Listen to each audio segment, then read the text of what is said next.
The subcommittee will come to order. Without objection, the chair is authorized to declare a recess at any time. We welcome everyone here today for a joint hearing on judicial overreach in the federal courts.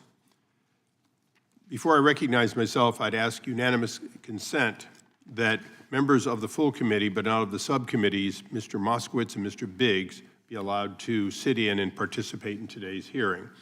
Without objection, so ordered.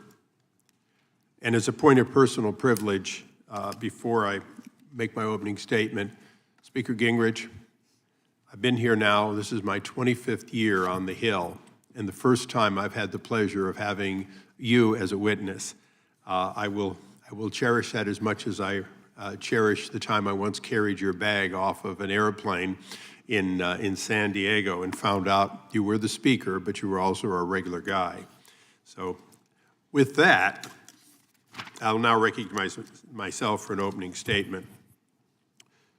We are here today because a major malfunction in the federal judiciary has been recognized by both Republicans and Democrats.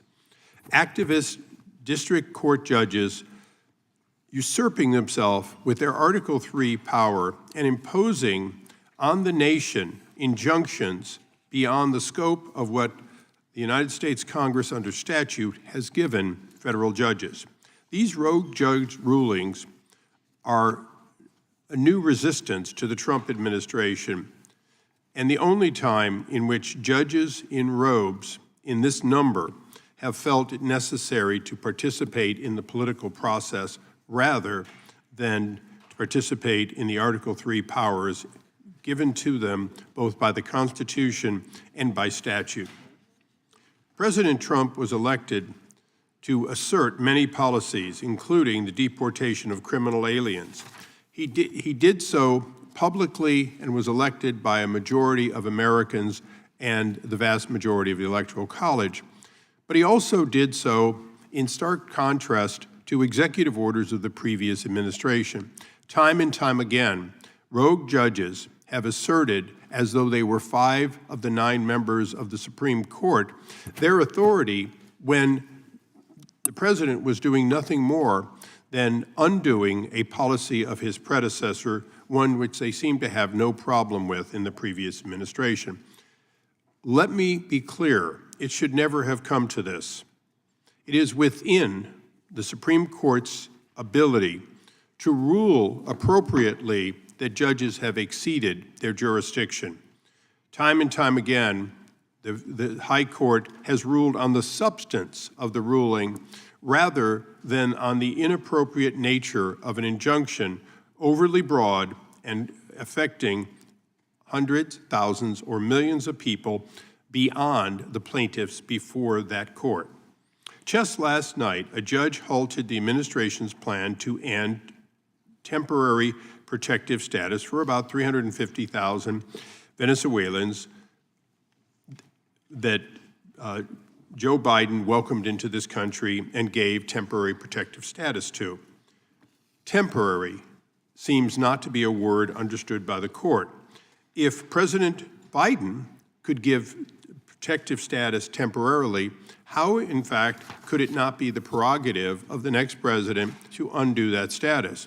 Nowhere in that protective status was there an act of Congress or a recognition that temporary equals permanent. This is but the latest outrage coming from lower, or at least I might say the lowest courts. I have said from the start that my colleagues on the other side of the aisle should support this legislation. After all, it was the Biden administration who opposed these universal injunctions and said they were illegitimate. In fact, legislation in the last Congress, authored by a Democrat, is substantially similar to the one that we offer today and would have the same effect.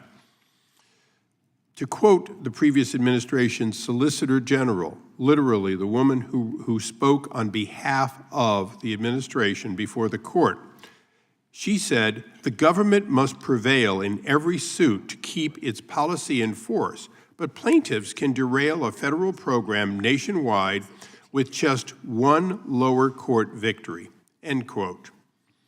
Those words by Elizabeth Prolongar, President Biden's own Solicitor General, were from October 2024. In other words, after almost the entire 4 years of the Biden administration, they still believed, and believed till the end, that this was wrong. And yet, we will probably hear today no support on the other side of the aisle. In fact, this is not new, but it is not old. For 180 years of our nation, there were no such injunctions. Only beginning in 1963 did district courts begin to, in relatively small amounts, believe that they could do these without multiple plaintiffs from multiple circuits. From 2001 to 2023, the number grew to 96.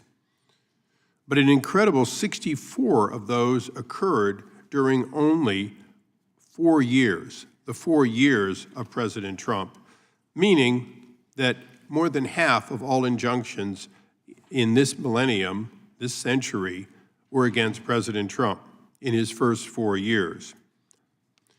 That used to seem like a lot, but during President Trump's first 9 weeks in office this year, he has already faced more nationwide injunctions than President Joe Biden did in his entire 4 years. The federal judiciary isn't interpreting the law. It is impeding the presidency. It is, in fact, not co-equal, but holding itself to be superior. Since Marbury, Madison, there's no question at all that the third branch says it's the last word. And we have accepted that for over 200 years. But that acceptance is for the Supreme Court making a final decision, not one of over 700 district and appellate judges. The reality is every judge is considering himself not to be an associate justice, not to even be the chief justice, but in fact to be a combination of the justice and the President of the United States. This demands that we make a change and make it quickly. When a judge believes that he can order a full plane of criminal aliens back to U.S. soil, essentially saying that 200 years of a statute is to be overturned by his quick order without knowing even who was on the airplane. And finally, demanding that President Trump spend $2 billion in a single weekend, and I repeat, a weekend, and not tolerating any delay because that money was money that that judge believed should be spent, even if it was reckless and illegal. The last one might be understandable because a judge might have misunderstood and thought that President Biden was still in the White House, or that $2 billion, like the $188 billion that President Biden tried to forgive in student loans, and then, when thwarted by the United States Supreme Court, found a workaround that he believed was legitimate and gave away another $8 billion in loan forgiveness. No question at all, we had a rogue in the White House for 4 years. Many today will talk about the current occupant of the White House. But in fact, most of the rulings that are being overturned are simply undoing rogue activities of the previous administration. The No Rogues Ruling Act does not eliminate the ability of judges to make decisions. In fact, every decision made by a judge on behalf of a plaintiff would still go forward, but it would go forward only as to the plaintiff in front of him and not a nation as a whole determined by one judge, neither elected nor appointed to a position of sufficient power to speak on behalf of the entire nation. And with that, I would recognize the ranking member, Mr. Johnson, for his opening statement. Thank you, Mr. Chairman, and thank you to the witnesses for your appearance today. Special shout out to former Speaker Newt Gingrich from the great state of Georgia. Professor Gingrich, good to see you. Of the many troubling actions the Trump administration has taken in its first 71 days, among the most damaging are his authoritarian, dictatorial, and unprecedented use of presidential power to instill fear, intimidate, exact revenge against, and punish those who dare to stand up to him and hold him accountable to the laws of our nation. A climate of fear and trepidation has descended upon the nation. The people of America are more afraid today for our democracy and for their personal safety than ever in our lifetimes. College students have disappeared off the streets paramilitary style by plainclothes, mask-wearing individuals and held incognito for days before they are discovered thousands of miles away in some private for-profit ICE detention facility. Why? For exercising their free speech First Amendment rights. Universities, bastions of free thought, have been punished for having the wrong ideology by having their federal funding revoked. And major law firms that dared to have brought cases against King Trump have been targeted with blatantly unconstitutional executive orders that, if allowed to stand, would shut those law firms down. Unfortunately, mega law firms Paul Weiss and Skadden Arps chose to settle with the king by pledging to represent pro bono only those persons and causes that the king approved of. Shame on them. Then there are other law firms that have stood up to King Trump, and they have challenged his executive orders against them in court, and they have won. Kudos to the lawyers at Perkins Coie, Covington and Burling, and Jenner and Block, among others, for standing up for themselves and for the rule of law and for our democracy. Although federal courts have consistently ruled against these numerous unconstitutional executive orders of President Trump, the mere existence of these retaliatory executive orders should be chilling to all of us. There has been no semblance of due process or fairness in any of these cases. Trump acts first, he deports first, he revokes funding first, he blacklists law firms first, and then questions anyone who challenges him later. Somehow, in spite of this, we are here today to talk about the, quote, overreach, end quote, of the federal courts, not the overreach of the executive branch official who is doing the overreaching. Our Republican colleagues want us to believe that simply because the courts are exercising their Article III power of equitable relief to temporarily halt some of Trump's most excessive executive actions, it is a sign of rot in our judicial system, that it is somehow our courts and judges, not the president, who have gone rogue and are overreaching. I disagree, but more importantly, so do the numbers. Since day one of his second term, Trump has attempted to rework our constitutional system of government through presidential fiat, issuing a record 107 executive orders in his first 71 days in office. As I mentioned, many of these executive orders are unlawful or unconstitutional, and the president does not have the power to change the Constitution through executive order, even if his name is Donald Trump. Naturally, they have been challenged in court, and of the over 150 cases filed against the Trump administration, judges have ruled against him 46 times. Of those 46, only 17 are nationwide injunctions. The cases are spread across district courts throughout the country, and judges appointed by Democrat and Republican presidents have all ruled against Donald Trump. What we are seeing playing out in courts across the country today is the judicial system working exactly as it should. America's federal courts have been handed case after case, challenging executive orders standing on questionable legal footing.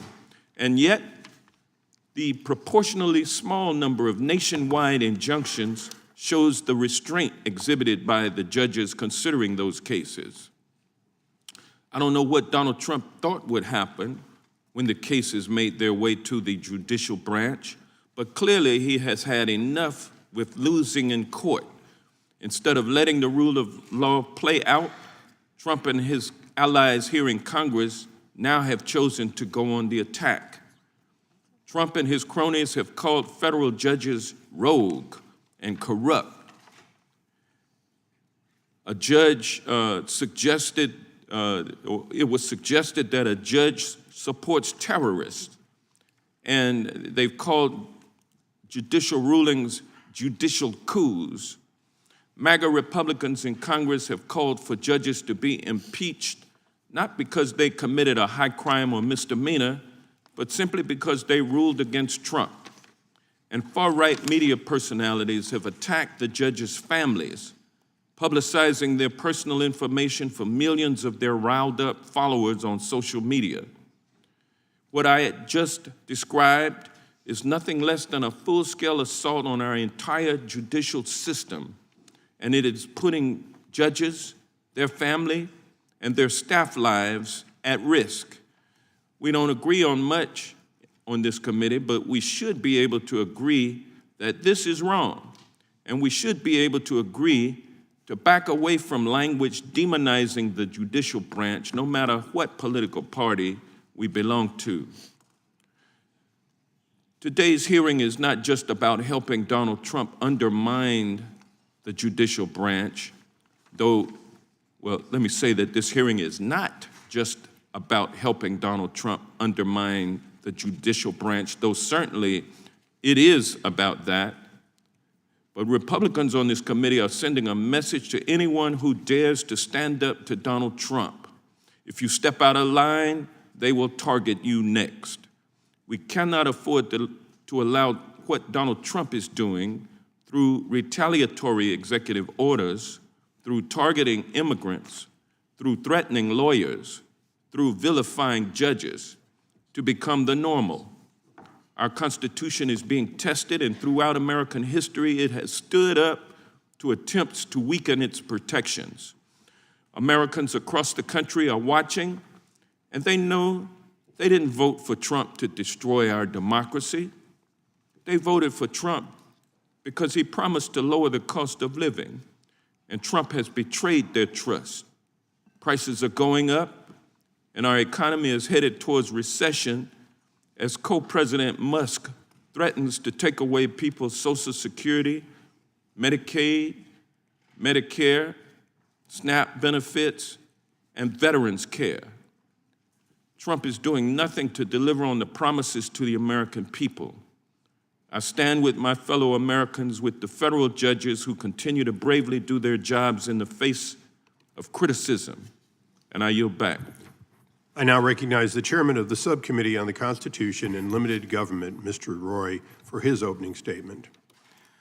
I want to thank the gentleman from California and my co-chairman on this hearing. It's an important hearing. I thank him for his work on this issue as well as his legislation addressing the matter. And I'd like to welcome the guests who are joining us here today. Appreciate your time, obviously, particularly you, Mr. Speaker, and your great service to this country, and great to have your expertise here. We thank you. And I also want to give a shout out to Cindy Romero. I met Ms. Romero last August in Aurora, Colorado, and I appreciate what she's going to be here to testify about today and her great service. So with that, I would like to take a slightly different angle as the chairman of the Subcommittee on the Constitution than the direction that my friend from California took, because I want to emphasize the judicial overreach we've witnessed over the last 2 months and nationwide injunctions more broadly that are undermining the constitutional structure our founders so wisely envisioned. The nature of the executive branch was a primary point of contention at the Constitutional Convention. Some delegates favored a plural executive, thinking that this arrangement would better preserve liberty. But they were wrong, and our founders wisely resisted their calls. Instead, the Constitution lodges the executive power in a single president of the United States. Alexander Hamilton offered the classic defense of this arrangement in Federalist 70, emphasizing that a vigorous and energetic executive is necessary to defend our liberty from foreign threats. Hamilton rightly argued that unity in the executive was the essential ingredient in this formula. Only a single executive could act with the decision, activity, secrecy, and dispatch necessary to adequately carry out the office. And on a note, I have introduced legislation in the past, it's called the Article 1 Act, to try to cabin in the executive branch when it's not necessarily working directly with Congress, and I'm happy to work with my colleagues on the other side of the aisle on these concepts when we have these lingering emergencies, in many cases these national emergencies that date back to the 1970s. There are times for the Congress and for the legislative branch to assert itself, but the president's authority is at its zenith when we're talking about his actions as commander-in-chief.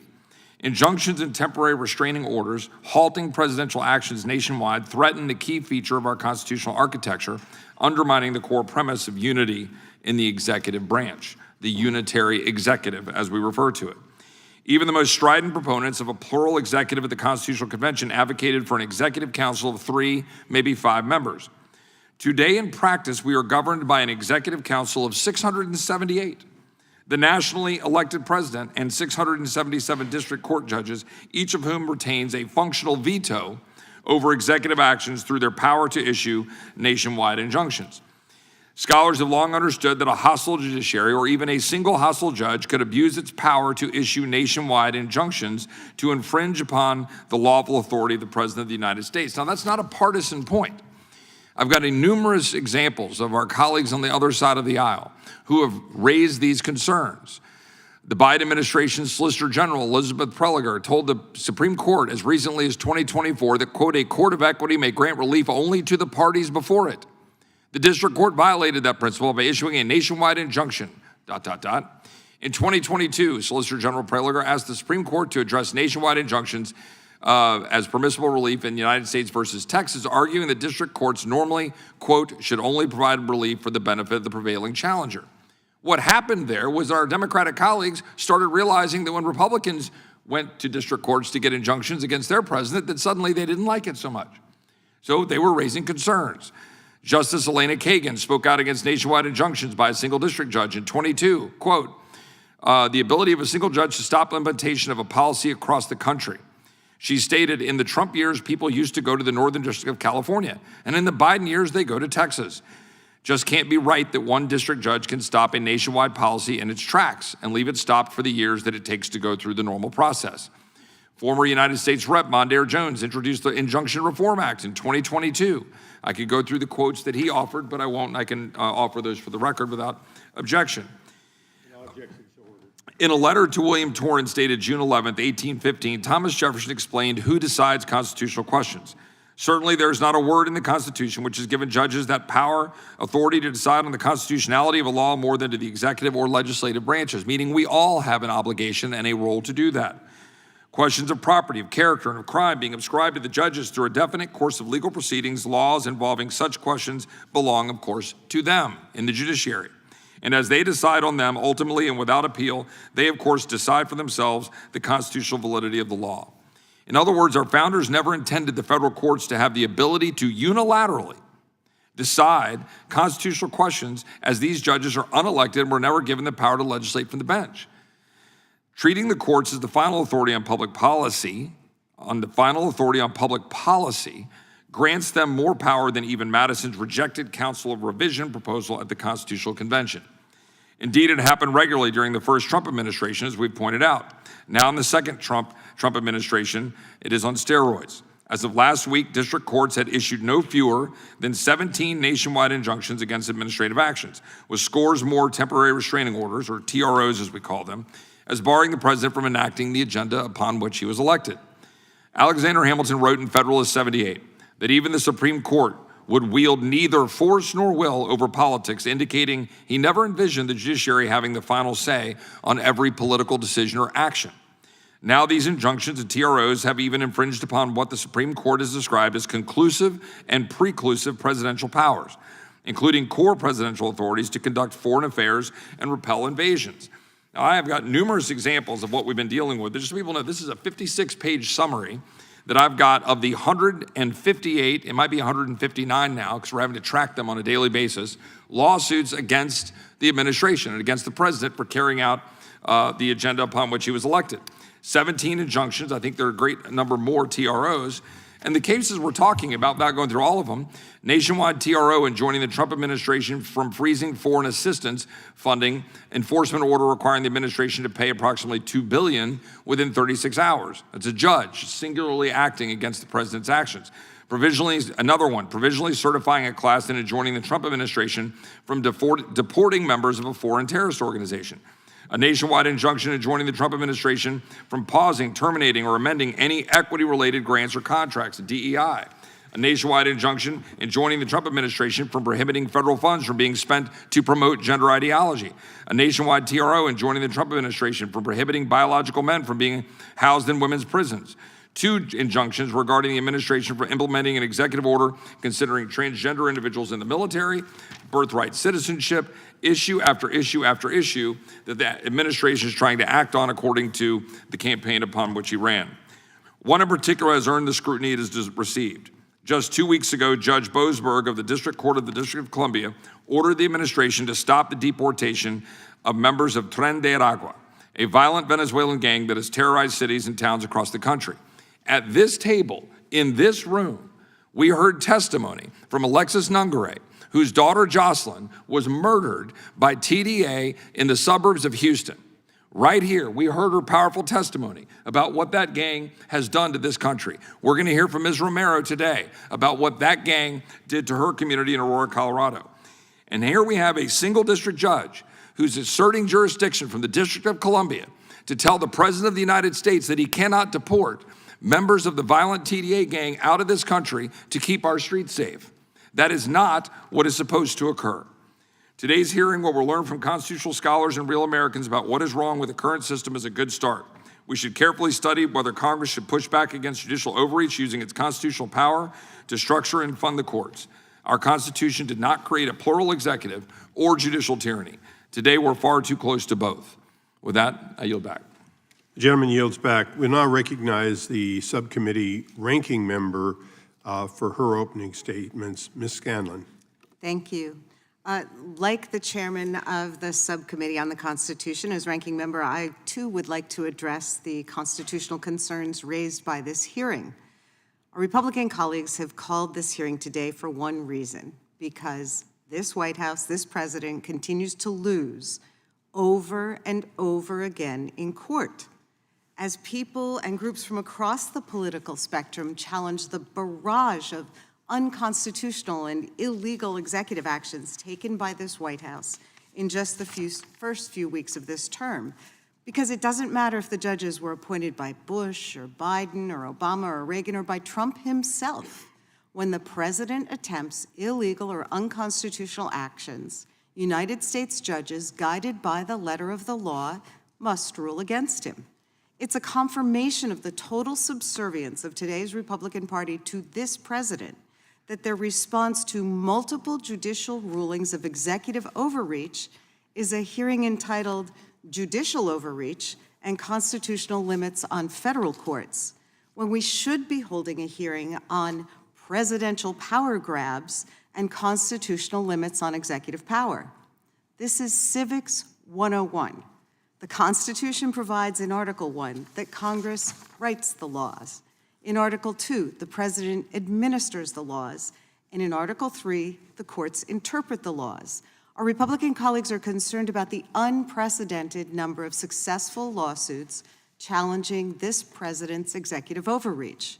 But it's not the actions of the courts in interpreting our Constitution and laws that are unprecedented. It's the scope and breadth of this president's executive orders that are unprecedented. It's this president's attempt to go it alone, to usurp the power of Congress and we the people, to rewrite the laws of this country and the Constitution, and to reserve unto himself, rather than the judiciary, the right to interpret the laws and our Constitution. The sheer volume of unconstitutional and illegal actions taken by this president in just the first few weeks of his term has led some to wonder if the president fundamentally misunderstands the nature and terms of his Article 2 powers. Specifically, when Article 2, Section 3 says that the president shall take care to faithfully execute the laws passed by Congress, does this president think that the word execute means that he's supposed to kill laws rather than carry them out? Unfortunately, the underlying rationale for much of this action is a radical theory set forth in Project 2025 and elsewhere. It's one that would vest federal power in a unitary executive, sidelining two of the three co-equal branches of our government, Congress and the judiciary. We're here because Republicans who control the House and Senate have, thus far, chosen to abandon their constitutional duty to constrain an out-of-control executive branch. If they don't see anything wrong with it, their constituents do, and more of our colleagues would know that if they actually showed up at town halls in their districts. Our Constitution is built upon the rule of law, that no one is above the law, and our legal system is built on the idea of judicial independence. In the past 2 months, we've seen our judicial system working as the founders intended, and as the Supreme Court ruled in Madison versus Marbury over 200 years ago, it's the job of our judiciary to declare laws and executive actions unconstitutional if they're in conflict with the Constitution. The federal judges who've ruled against President Trump's unlawful power grabs are simply interpreting the Constitution and the laws passed by Congress to protect the rights of the American people. To suggest otherwise is to substitute a theory of executive primacy that is completely at odds with our constitutional history and separation of powers. Mr. Chairman, I wish that we could dismiss today's hearing as just political theory or theater, but the stakes are too high for the American people and their rights hang in the balance. While this administration has begun by attacking people it vilifies, including immigrants, students, or working people, no one should kid themselves. It's clear the rights of every American are at stake. When the White House and some of our colleagues claim the right to deny due process to immigrants who they claim have broken a law, that's a sham, because if you don't support the rights of immigrants to due process, then you don't support anyone's right to due process. Because without due process, the government can do whatever it wants to anyone, including citizens, and they aren't able to defend themselves. What's to stop ICE from saying that Mr. Roy or Mr. Jordan is a member of a violent gang and shipping them out of the country? Attacks on our courts, whether in the form of executive orders punishing law firms and lawyers that dare to stand up for the rule of law, or hearings like this attempting to constrain the courts, or tweets urging impeachment or violence against judges, are part of a broader attack on the rule of law. Our Republican colleagues have shown that they're not concerned about civil rights and the rule of law. Their sole concern appears to be whether or not a federal judge has ruled against this administration. They've gone so far as to call for impeaching judges who rule against this White House, eliminating courts altogether, or advocating to cut off funding for the court system. The fact is, if the president wants to end his legal woes, he can simply follow the Constitution and our laws. Because if a president issues illegal executive orders, the courts are duty-bound to block them. But rather than accepting that reality, our Republican colleagues would rather hand the president the keys to unchecked authoritarian power. Let's be real. Americans elect a president every 4 years, not a king. Even if President Trump had won a landslide electoral victory, which he didn't, that would be beside the point. An electoral victory does not justify running roughshod over the courts and the Constitution, which every president is sworn to uphold. Presidential power is not absolute. When President Trump empowers Elon Musk to ignore laws Congress passed or slash funding Congress appropriated, he's undermining the power of the American people who voted us into office. If President Trump's agenda is as popular as he claims, he can work with his allies in Congress to convince the American people to support it. But he has no right to simply do whatever he wants just because House and Senate Republicans don't have the backbone to stop him.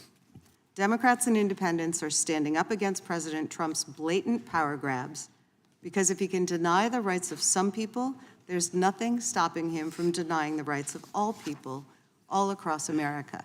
And that should concern everyone in this room and everyone across this nation. I yield back. Gentlelady yields back. We now recognize the chairman of the full committee for his opening statement, Mr. Jordan. Thank you, Mr. Chairman. Who decides? That's the fundamental question. Who gets to make the call? Is it the guy whose name was on the ballot, or is it some bureaucrat? Is it the guy who got 77 million votes, or some district judge? The left always says, trust the bureaucrat, trust the judge. It's the Faucis, it's the Boasbergs who get to make the call. After all, they're the experts. They're smarter than we, the people. They're smarter than all us hillbillies in flyover country who voted for President Trump. Trust them. That's not how it works. We, the people, have the power. And you know what's interesting? For all the left's talk about democracy, they don't really trust it. Last summer, they kicked their nominee off the ballot without a vote, without an election, and they put someone else on the ballot without a vote, without an election. So of course they like some judge issuing orders or injunctions that stop the head of the executive branch from doing what he said he was going to do when he ran for the job and when the American people elected him. Think about it. Here in D.C., an elected judge thinks she's better equipped to determine military readiness than the commander-in-chief. An unelected judge in California thinks he gets to decide how many probationary employees work in the executive branch, not the guy who was elected to run the executive branch. Another unelected federal district judge here in D.C. thinks he gets to decide how long illegal gang member terrorists stay in our country, not the president, not the commander-in-chief. And now that same judge gets randomly assigned the Hexeth case, and he'll get to determine who the Secretary of Defense can talk to and how he has to do it, not the president. I think Americans see through this all. They know Representative Iss's legislation is exactly what's needed. They know who they elected, and they want him to make decisions that affect the executive branch, that affect our country. So I want to thank our chairman, Mr. Issa and Mr. Roy, for this hearing. I want to thank Mr. Issa for his bill. Mr. Schmidt, a member of our committee, who we put an amendment, his amendment on that bill, which I think makes it even stronger. We passed that legislation 4 weeks ago. It's going to be on the floor tomorrow. It's going to pass the House. I want to thank our witnesses for being here. Ms. Romero, what you've went through, thank you for coming. And of course, Speaker Gingrich, for your half a century of service to the Constitution and the country, thank you for joining us. That is the question, though. Who decides? The individuals that we, the people, elect, or someone else? I yield back. Gentleman yields back. We now recognize the ranking member of the full committee, the gentleman from Maryland, Mr. Rossi. Thank you very much, Mr. Chairman, and thanks to our witnesses for joining us today. So why have 34 federal judges from 11 different districts with a combined 474 years of service on the bench, judges appointed by Presidents Reagan, Bush, Clinton, Bush, Obama, and Trump, entered 57 different preliminary injunctions and temporary restraining orders against President Trump and Elon Musk's executive orders and actions, like the ones nullifying constitutional birthright citizenship, unilaterally dismantling congressionally created agencies, or impounding and diverting funds appropriated by Congress. Well, the majority says it's because these are radical judges. And they lead off, as our good Chairman Issa did, with Judge Jeb Boasberg, the chief judge of the District Court of the District of Columbia, who enjoined the mass roundup and deportation of immigrants to an infamous El Salvadoran prison in peacetime without any due process at all, allegedly under the Alien Enemies Act of 1798, a statute explicitly limited to wartime and military invasion. Some of our colleagues have been railing against Judge Boasberg for ordering the planes to be turned around. They say those planes were filled with terrorists, I think my good friend from Texas said. Well, here's one person of many who wasn't a terrorist on that flight or a gangbanger. His name's Kilmer Garcia. He's a Marylander married to a U.S. citizen who has a 5-year-old son with autism. And he went to pick up his son, but he was picked up first by ICE. And then he was shackled and put on that airplane and shipped off to the torturers of El Salvador without ever having the benefit of those two most beautiful words in the English language, due process. He never saw a judge. Nobody ever told him what he was being charged for. Nobody ever told him that there were any charges against him. And he was sent to a mega prison run by the self-proclaimed dictator of El Salvador. And yesterday, you know what happened, Mr. Chairman? The Trump administration admitted that it had made a mistake. He was not actually a gangbanger. He was not a criminal. It was all a mistake. If there'd been due process, maybe that would have been determined, but there wasn't. But they put him on that plane and he's El Salvador. Well, all's well that ends well, right? No. The administration says there's nothing they can do about it now because he's no longer in U.S. custody. This guy who lives in my state, married to a U.S. citizen, with citizen children, he's stuck with the dictator of El Salvador. Well,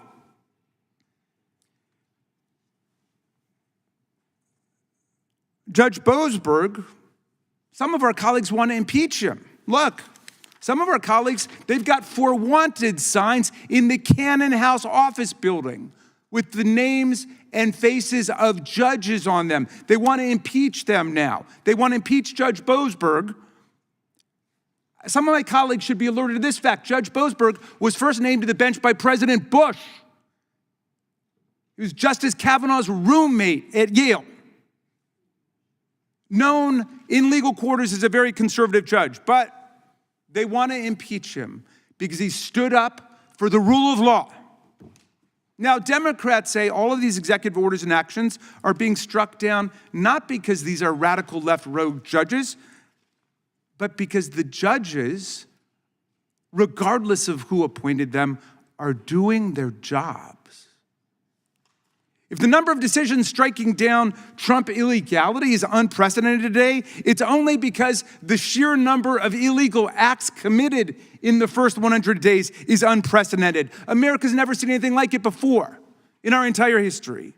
Trump and Musk have been systematically violating the Constitution and breaking the law to trample the rights of the people and steal our data, fire excellent federal workers en masse, and dismantle congressionally created government agencies and programs, from the VA and Medicaid to NOAA, NIH, and Social Security, which Elon Musk called, quote, the biggest Ponzi scheme of all time.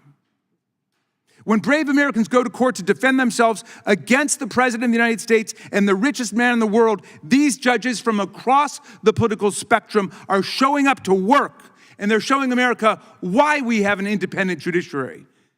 And yes, I've got to tell my friend Chairman Jordan that even if you campaign on doing something unconstitutional, like naming people kings and queens, or stealing other people's money, no, that doesn't make it constitutional, even if you campaigned on it. And the vast majority of the things here, I never heard of them campaigning on. But in any event, it's irrelevant to the job of the courts. Anyone who's read any of the decisions knows that what we're witnessing today is a matchless constitutional crime spree by a rogue president and his Doge enforcer, a government contractor who has pocketed $38 billion from the taxpayers, multiples more than he has ever even claimed to have saved us. And we know how Doge makes typos, converting millions into billions. Read the decisions. Look at these cases, finding that Trump violated Congress's spending power and usurped our lawmaking power under Article 1. Read the cases, finding that Trump violated the First Amendment free speech rights, the Fifth Amendment due process rights, the Sixth Amendment counsel rights of the people, even by discriminating by name against law firms and lawyers, actually banning specific firms and lawyers from federal buildings and courthouses, federal contracts and federal employment, all simply because they dared to represent their clients, and Trump hates them. Now, out of this mountain of cases, which I can only surmise our colleagues have not read, let's zero in on Trump's executive order contradicting the very first sentence of the 14th Amendment, which says that any person born or naturalized in the United States and subject to the jurisdiction thereof is a citizen of the United States. Trump got struck down by a Reagan judge, a Biden judge, an Obama judge, and a Bush judge. The Reagan judge said, quote, "I've been on the bench for 4 decades. I can't remember another case where the question presented is as clear as this one. This is a blatantly unconstitutional order." Blatantly. This is from a Reagan judge. Now, my colleagues seem to think that an executive order is greater than a law or the Constitution itself. But an executive order cannot trump a federal statute, much less the Constitution. An executive order is just an order to the executive bureaucracy to follow a policy unless and until it's countermanded by law, by the courts. Many of our colleagues are following Trump and Musk in calling for impeachment right now. There have been only 15 federal judges impeached in all of American history, always for serious professional misconduct, like taking bribes, stealing from the court, or habitual drunkenness, not even occasional drunkenness, habitual drunkenness on the bench. Congress has never defined a doctrinal or interpretive disagreement as a high crime and misdemeanor, much less when the judge's reasoning was airtight correct. The spreading movement to impeach and attack judges is so alarming that Chief Justice Roberts issued a rare statement last week. He said, for more than 2 centuries, it's been established that impeachment is not an appropriate response to disagreement concerning a judicial decision. The proper response, of course, is to appeal the decision. And to be fair, Chairman Issa expressed his strong disapproval of these wanted posters yesterday in the Rules Committee. Now, for some members, talk of impeaching these so-called rogue judges is just fun and games. But the vicious assault, the vicious rhetorical assault on the judiciary has turned into something more sinister in certain quarters. Actual violent threats, bomb threats, direct intimidation. Judge Boasberg, the Bush appointee, must endure scandalous online attacks and insults by President Trump and Elon Musk and their followers. Even worse, the campaign of vilification has spread to Judge Boasberg's family, including outrageous attacks on his daughter, who's had her photo and her place of work posted on social media by Elon Musk to his 290 million followers. These threats follow an actual bomb threat made to the sister of Supreme Court Justice Amy Coney Barrett. And there are numerous other threats taking place today. And of course, we've seen threats and actual violence and murders take place in the past. I call on my colleagues right now to call off the campaign to impeach federal judges for doing their jobs. I call on them to demand that the Trump administration comply with all judicial orders while appealing whichever ones they want to appeal, and to demand the return of people unlawfully taken to El Salvador on that so-called plane full of gangbangers. And I especially call on them today to denounce all violent threats, doxing, online vilification, and threats against our judges. This is the Judiciary Committee of the United States House of Representatives, and we should act like it. I yield back, Mr. Chairman. I thank the gentleman. I ask unanimous consent that the official statement by ICE officials agreeing that there was not 100% accuracy in Mr. Garcia's arrest, that in fact he was a prominent member of MS-13, a different recognized terrorist group. Without objection, so ordered. Without objection, all other opening statements will be included in the record. I'd now like to introduce our distinguished panel, beginning with the Honorable Newt Gingrich. Mr. Gingrich is the former colleague here in the House and served from 1979 to 1999, including 4 years as the Speaker of the House. Speaker Gingrich was instrumental in formulating Contract with America and returning Republicans to a House majority after 40 years of Democrat control. Since leaving the Congress, he has remained incredibly active, and in fact, in both policy, politics, and government, he has led, having authored several dozen books and teaching military officers and other national security professionals at the National Defense University. Welcome, Mr. Speaker. Mr. Paul Larkin. Mr. Larkin is the John Barbara and Victoria Rempel Senior Legal Research Fellow at the Edwin Meese III Center for Legal and Judicial Studies at Heritage Foundation. Before joining Heritage, Mr. Larkin served in various positions in the Department of Justice and at the EPA, and as a Senate staff. He has spent a number of years in private practice and is most prepared for today's hearing. Welcome. Ms. Cindy Romero. Ms. Romero is a resident of Aurora, Colorado, who saw firsthand the effects of soft on crime and open border immigration policy. She was a resident of an apartment complex targeted by Tren de Agua and eventually was forced to move after her neighbors were reportedly victimized and her car was struck by gunfire. Lastly, Professor Kate Shaw. Ms. Shaw is a professor of law at the University of Pennsylvania, Carey Law School. Professor Shaw focuses on executive power and the Supreme Court, along with other issues. I want to welcome all of our witnesses and ask that you please rise to take the pledge to be sworn in.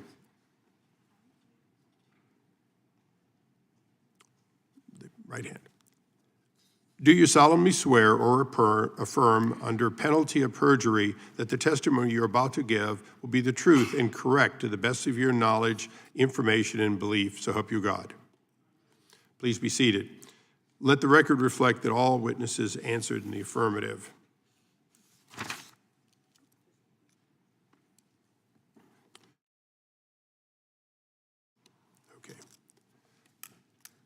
We'll begin with Mr. Larkin, and I would only ask, you've all seen this on C-SPAN, but to the greatest extent possible, please wrap up by the end of 5 minutes. You'll have the indicator on your desk, but your entire statements will be included in the record, as will additional information, which I can't speak for everyone, but I know the speaker will revise and extend with considerable authentication. Mr. Larkin. I think check and make sure you're on and pull it a little closer, perhaps. Is that better? Much. The practice of issuing nationwide injunctions outside the confines of a certified nationwide class action is mistaken as a matter of law and unwise as a matter of policy. Let's start with the law, and in there, let's also start with the Constitution. The legislative power is granted to Congress. And what is the primary product of that legislative power? It is what the Constitution defines as a law.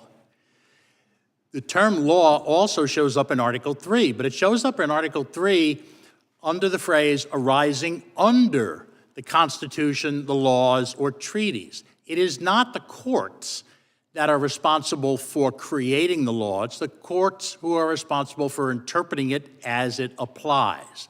But they can only do so in the context of a case or controversy, two structural limitations on what the courts can do. In other words, in order for the courts to be able to say what the law is, they have to get on the playing field, and in order to do that, you have to have a case or controversy. Now, why does that matter? Well, the Constitution does speak to this. As I've said, only the Congress can create a law. Anytime a court enters a judgment that is tantamount to being a law, the judge has gone too far. And in the case of nationwide injunctions, a judgment in favor of non-parties goes too far. You also have no statute in the Judicial Code, no provision in the Constitution, and no settled history at common law that allows the judge to enter these sorts of orders. That's important because everything has to fit into one of those three. Why? The Supreme Court has interpreted Article 3 in light of how it was understood in 1789. And so those are the three primary bases that you have to look to: the text of the Constitution, statutes, and English common law history. In fact, there are two Supreme Court cases that directly undermine the legitimacy of nationwide injunctions outside of certified class actions. One is Williams versus Zabarez. In that case, the court said there is no case or controversy between two parties that are in a case over an issue that has not been put into dispute by one or the other of them. It logically follows that there is no issue in dispute between someone who is a party and someone who is a stranger to the entire litigation. Similarly, at the back end of the process is the case of United States versus Mendoza, where the Supreme Court held that the federal government is not subject to the win or go home rule that you see in the NCAA postseason tournament. The government isn't stuck with whatever loss it has the first time it litigates a case to a final judgment and loses. The doctrines in the law of issue preclusion or collateral estoppel, the new and old terms, do not apply to the federal government. Why? The Supreme Court, in the unanimous decision in Mendoza, said they do not. Why? Because there are a variety of good policy reasons why it shouldn't. With that, then let me turn to the policy reasons that show this practice is unwise. There are several, okay? First, mandatory injunctions prevent the percolation of issues in the lower court that the U.S. Supreme Court in Mendoza said is necessary for that court to be able best to resolve whatever legal dispute there is. It allows the court to be sure that all of the issues, all of the sub-issues, all of the arguments pro and con, all of the benefits and costs of whatever rule are fully aired. Secondly, it encourages judge shopping. All you have to do is find one favorable judge, and you can stop an entire administration in its tracks. And as you know, it has happened to every administration over the course of this 21st century, from the George W. Bush administration to the present. Each party has been subject to this practice. Third, it can result in conflicting nationwide judgments. You can wind up with injunctions going one way and the other way because a court in Maine and a court in Alaska can come out the opposite way in a case. Finally, they are going to weaken the doctrine of stare decisis, because as the Supreme Court comes to realize, if it has to decide issues at a preliminary stage of the case without the guidance of the lower courts, they're going to have to overrule some of their decisions. Let me end where I began. This practice is mistaken as a matter of law and unwise as a matter of policy. Thank you. Thank you. Speaker Gingrich. Thank you, Chairman Issa and Roy, Ranking Members Johnson and Scanlon, and all the members of the subcommittees for allowing me to testify. There is clearly a potential constitutional crisis involving the judicial branch's effort to fully override the legislative and executive branches. 15 district judges effectively seized control of various executive branch duties in the first 6 weeks of the current presidency through nationwide injunctions. This is potentially a judicial coup d'etat. It clearly violates the Constitution and more than 200 years of American history. To set the stage for this hearing, let me mention 12 former federal judges appointed by President John Adams: Richard Bassett, Egbert Benson, Benjamin Bourne, William Griffith, Samuel Hitchcock, Philip Barton Kay, Jeremiah Smith, George Keith Taylor, Oliver Wilcott Jr., Williams McClung, Charles McGill, and Williams Tillman. President Adams appointed these federal judges on his way out of office to hamstring the incoming President Thomas Jefferson's agenda. President Jefferson concluded that impeaching the judges would take too much time. He and the Congress simply abolished the courts in which they served via the Judiciary Act of 1802. This is a constitutional balance of power. The legislative and executive branches can reshape the judiciary branch. It is a useful reminder in considering the current situation. Unelected lower court judges have been steadily grabbing power for years. It was such an obvious threat that in 2012, Vince Haley and I wrote, "Bringing the Court Back Under the Constitution." It is an historic study which I am submitting for the record. According to Harvard Law Review, there were 96 nationwide injunctions ordered by district courts from 2001 to 2023. 2/3 of them, 64, were issued during President's time in office. Furthermore, 92% of the injunctions against President Trump were issued by judges appointed by Democratic presidents. Since January 20th, 2025, lower courts have imposed 15 nationwide injunctions against the current Trump administration. This is compared to 6 during George W. Bush's 8 years, 12 during Barack Obama's 8 years, and 14 during Joe Biden's 4-year term. The notion that unelected lawyers can micromanage the executive branch and override a commander-in-chief who received 77.3 million votes should trouble every American. This is particularly troubling for issues of national defense and public safety. Around 500 BC, Sun Tzu asserted in The Art of War that, quote, "Speed is the essence of war."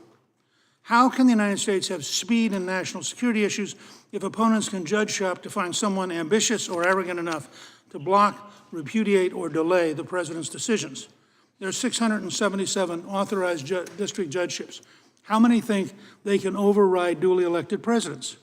This summary statement has 4 propositions. First, the courts have often been challenged. President Jefferson wrote, quote, "Judges as the ultimate arbiters of all constitutional questions would place us under the despotism of an oligarchy," close quote.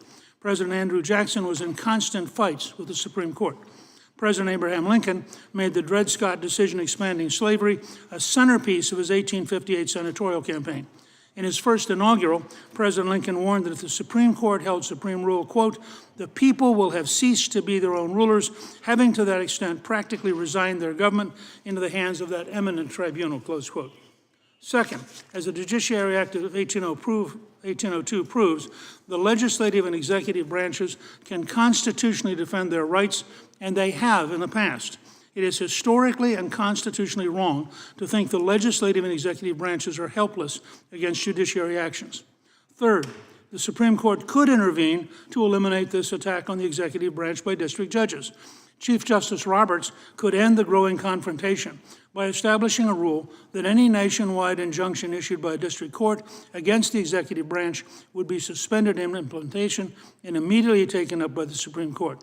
This would remedy the lengthy appeals process. Fourth, the Congress and the President can take decisive steps toward bringing the judiciary back into a constitutional framework. This hearing is a good first step. There could be a series of hearings on the constitutional and historic framework which ensures no single branch of government can acquire dictatorial powers, specifically the judiciary and this committee. These hearings would educate the members and the American people. They would create a national understanding of the need to defend the Constitution against overreaching branches of government. I would also recommend that the Congress pass Chairman Iss's No Rogue Rulings Act, which is a good signal to the courts that they have gone too far. Thank you, and I look forward to your questions. Thank you. Ms. Romero.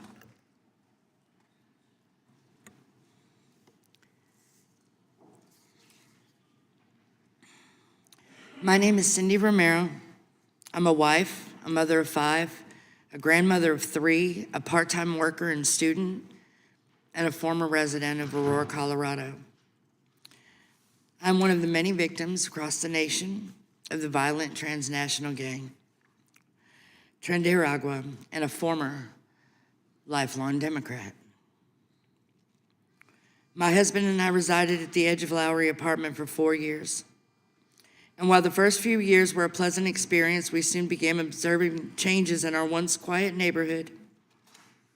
And in the spring and summer of 2024, we noticed shuttles dropping off large number of illegal immigrants onto the property.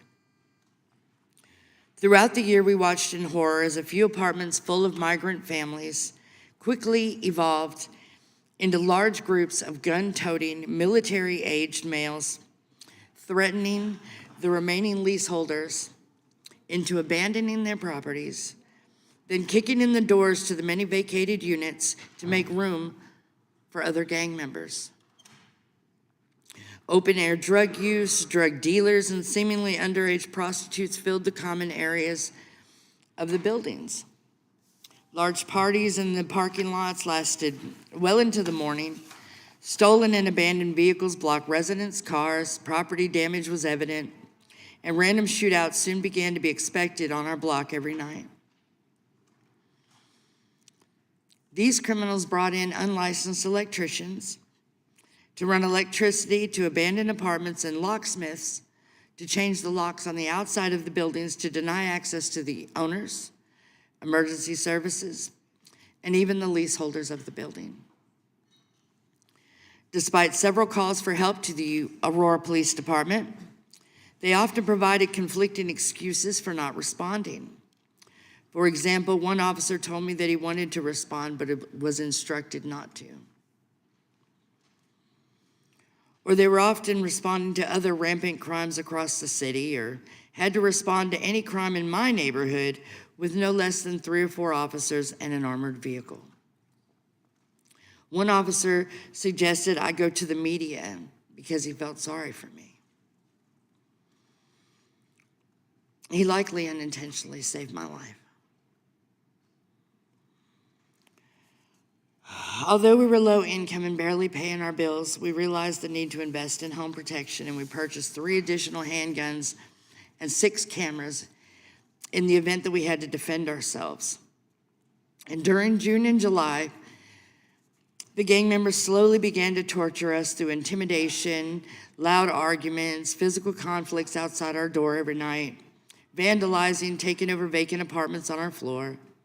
And after several confrontations with the gang members, several calls, and submitting video evidence to the Aurora Police Department with no results, we gave up trying to stop them from squatting on the property.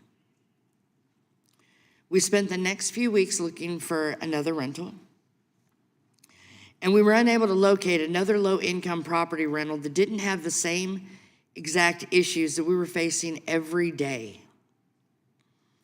We reached out to local mainstream media, several NGOs in our community, begging for help, only to be turned away because we were just ordinary taxpayers.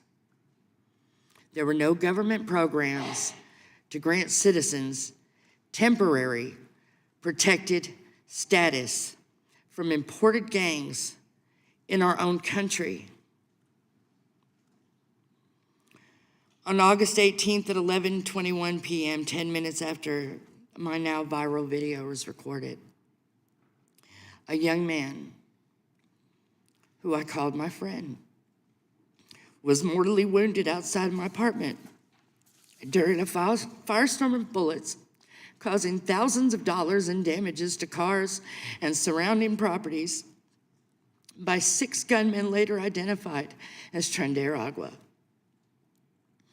And thanks to the heroism of one local Aurora City Councilwoman named Danielle Durinsky and some of her friends, including John Fabricatori, they'd been sounding the alarm over TDA for months while being called a liar and ignored by their governor. I was finally able to escape these horrible conditions due to their help. In the media frenzy following the video release, many TDA members have now been identified and arrested all over the country. Danielle Durinsky has never received an apology or acknowledgement for exposing the threat.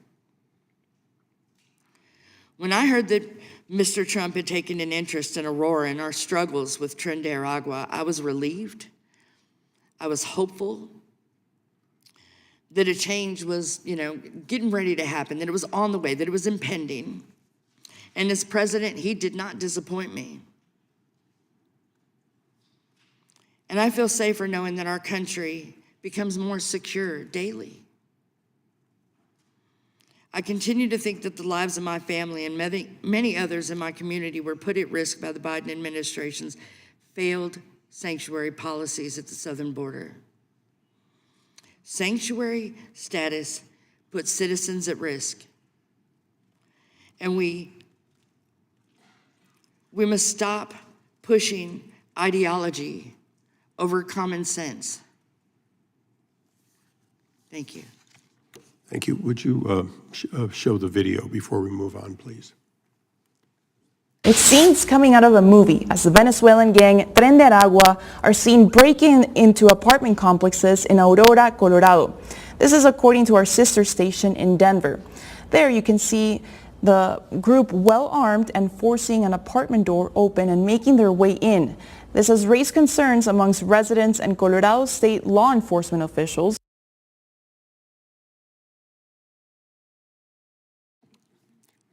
Thank you. Professor Shaw. Chairman Issa, Ranking Member Johnson, Chairman Roy, Ranking Member Scanlon, Chairman Jordan, Ranking Member Raskin, and distinguished members of the subcommittees. Thank you for the invitation to testify today. My name is Kate Shaw. I'm a professor of law at the University of Pennsylvania Carey Law School.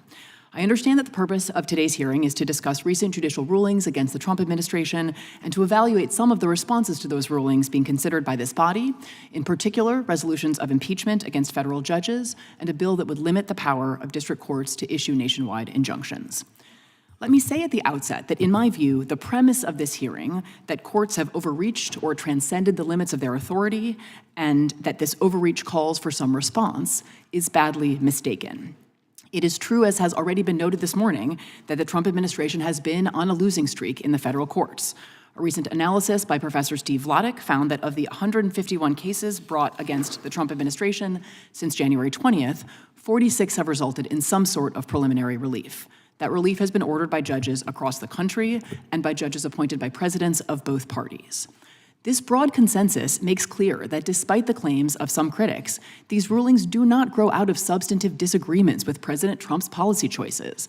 The lawsuits have been brought and have overwhelmingly succeeded because many of the challenged actions have been taken without regard for and often with outright contempt for both statutes and the Constitution. And by that I mean both the constitutionally required process for lawmaking and the rights the Constitution commands government to respect. First, as to process. Article 1's lawmaking provisions are pretty straightforward. Laws must be passed by both houses of Congress and signed by the president or repassed over a veto. Laws governing funding, that is appropriations, are laws like any other. As for Article 2, it has long been settled that when the president acts, it needs to be pursuant to some authority Congress has granted or within one of the narrow areas in which Article 2 gives the president the authority to act without congressional authorization. That is the heart of Justice Jackson's concurring opinion in Youngstown, still the most influential judicial account of presidential power. What all of that means is that if President Trump wished to reshape or even eliminate many federal agencies, or dramatically reduce government expenditures on foreign aid, or eliminate job protections for federal workers, or roll back federal privacy protections, working with his many allies in Congress, including those on this committee, was the constitutionally permissible way to do that. Instead, he has ignored the laws passed by Congress and the constitutional rules that give Congress primacy in lawmaking. Beyond those largely procedural failures, many of the administration's initiatives have flouted core constitutional principles: the freedom of speech and expression, due process, equal justice and equal protection under law. President Trump has used the power of government to exact retribution against individuals and entities who have engaged in constitutionally protected activities, and he has brought the full weight of the state down on vulnerable groups the Constitution protects. In short, this administration has been marked by a breathtaking degree of presidential unilateralism that is flatly inconsistent with the Constitution and with numerous statutes passed by Congress. That is true in general terms, and it is true as to specific actions. That is why President Trump has fared so badly in court. To be sure, some of these rulings will be, some already have been, reversed on appeal. Reasonable minds can disagree about some of these questions, but rather than focus on the appellate process or on correcting the legal defects, this administration and many of its supporters have suggested that the problem is district judges. And rather than use its constitutional authority to enact laws that would give the president the power to do some of the things he wishes to do, this body has devoted itself to two things: stripping the power of federal courts to issue injunctions and pursuing the impeachments of federal judges who have merely discharged their obligation to uphold the Constitution. To my mind, the district court judges who have ruled against the administration have not come close to engaging in high crimes and misdemeanors, the constitutional standard for impeachment. And although Congress has considerable power to regulate the federal courts, including potentially restricting courts' ability to issue nationwide relief, the current moment calls for caution in pursuing change that would curtail courts' ability to meaningfully review and remedy unlawful executive action. It has been suggested already this morning that rulings against the administration thwart the will of the people. But democracy does not begin and end with elections for president. It includes elections for membership in Congress, the branch closest to the people and the entity whose authority many of these decisions protect. Democracy also means more than just elections. It includes values like the ability to engage in speech and expression, to associate, to petition. Meaningful democracy also requires genuine political equality, procedural fairness, and mechanisms for the protection of minorities. And in our system, courts can be a key guarantor of those aspects of democracy. They are doing their part to preserve both law and democracy. Other branches of government should join them. Thank you again for the invitation, and I look forward to your questions. Thank you. We'll now go in order, out of order, in order to give Mr. McClintock the first round of questioning. Thank you, Mr. Chairman. The ranking member offers us an example of an upstanding, law-abiding Marylander in the case of Brego Garcia. As Mr. Ice has said, Mr. Garcia has been identified as a member of MS-13, the most violent criminal gang on the planet. And there's one report just published that he's implicated in human trafficking in this country. Not exactly Rotary Club material, I think. But shouldn't the circumstances of his case be examined in an individual action before a district court and not dumped into a far-reaching edict arising from another case that has very different circumstances? Mr. Larkin, what's your opinion of that? Your microphone. How about now? My mistake, sorry. My understanding is these actions that have been challenged under the Administrative Procedure Act, not as actions seeking federal habeas corpus relief. Federal habeas corpus is the traditional remedy that someone uses when they're claiming the government has unjustly seized them. There's even a provision for next friends. And that option exists in law, and I think that that's the appropriate option, is it not? The Administrative Procedure Act is not. Yes. For example, you can't use Section 1983 to challenge the legitimacy of your conviction. You have to use the Habeas Corpus Act. Right. So Well, again, these are individual cases with very different individual circumstances and ought to be. That's right. I mean, what you have, a particular John Doe, number 1, 2, 3, whatever. Each case has to be examined separately, but it should be in habeas corpus, not the Administrative Procedure Act. Mr. Gingrich, I'm told that 92% of the judges who've issued blanket injunctions against the administration have been appointed by Democrats. That at least suggests a rather partisan tilt to all this, and it's not being done even-handedly. What's your view of that? And doesn't that undermine public confidence in our courts? Well, I think if you look at the recent reports from various polling firms, clearly a majority of Americans believe that no single district judge should be allowed to issue a nationwide injunction. And I think that when you look, my judgment as a historian, this is clearly a judicial coup d'etat. You don't have this many different judges issuing this many different nationwide injunctions, all of them coming from the same political ideological background, and just assume it's all random efforts at justice. This is a clear effort to stop the scale of change that President Trump represents. And I agree, a lot of this stuff can be fought out, some of it should be fought out in the Congress, but it shouldn't be micromanaging the executive branch on national security issues by random single judges who have no standing, they have no particular knowledge, they haven't been in the room, they don't know what the consequences of what they're doing are, and they put both Americans and the nation at risk when they intervene to become basically alternative presidents. You now have potentially 677 alternative presidents, none of whom won an election. Well, we all believe in due process. Every injured party should have access to the courts, and they do. The question is whether a single district court can go beyond the case before them and apply the same decision to others whose cases are not before the court in jurisdictions that go far beyond their own. Mr. Gingrich, you've pointed out that there are several ways to address this. One is congressional action. The other is the Supreme Court putting its own house in order. In fact, the Alito dissent recently suggests that there are at least 4 of the justices who very much want to do this. It seems to me that's the cleanest and most surgical route, assuring that the rule is done from within the court and not imposed by legislation. What are your views on what the Supreme Court should do and on what you already mentioned what we should do? Look, I think the Chief Justice would achieve far more for judicial independence if he cleaned up his own judiciary rather than lecturing the rest of us.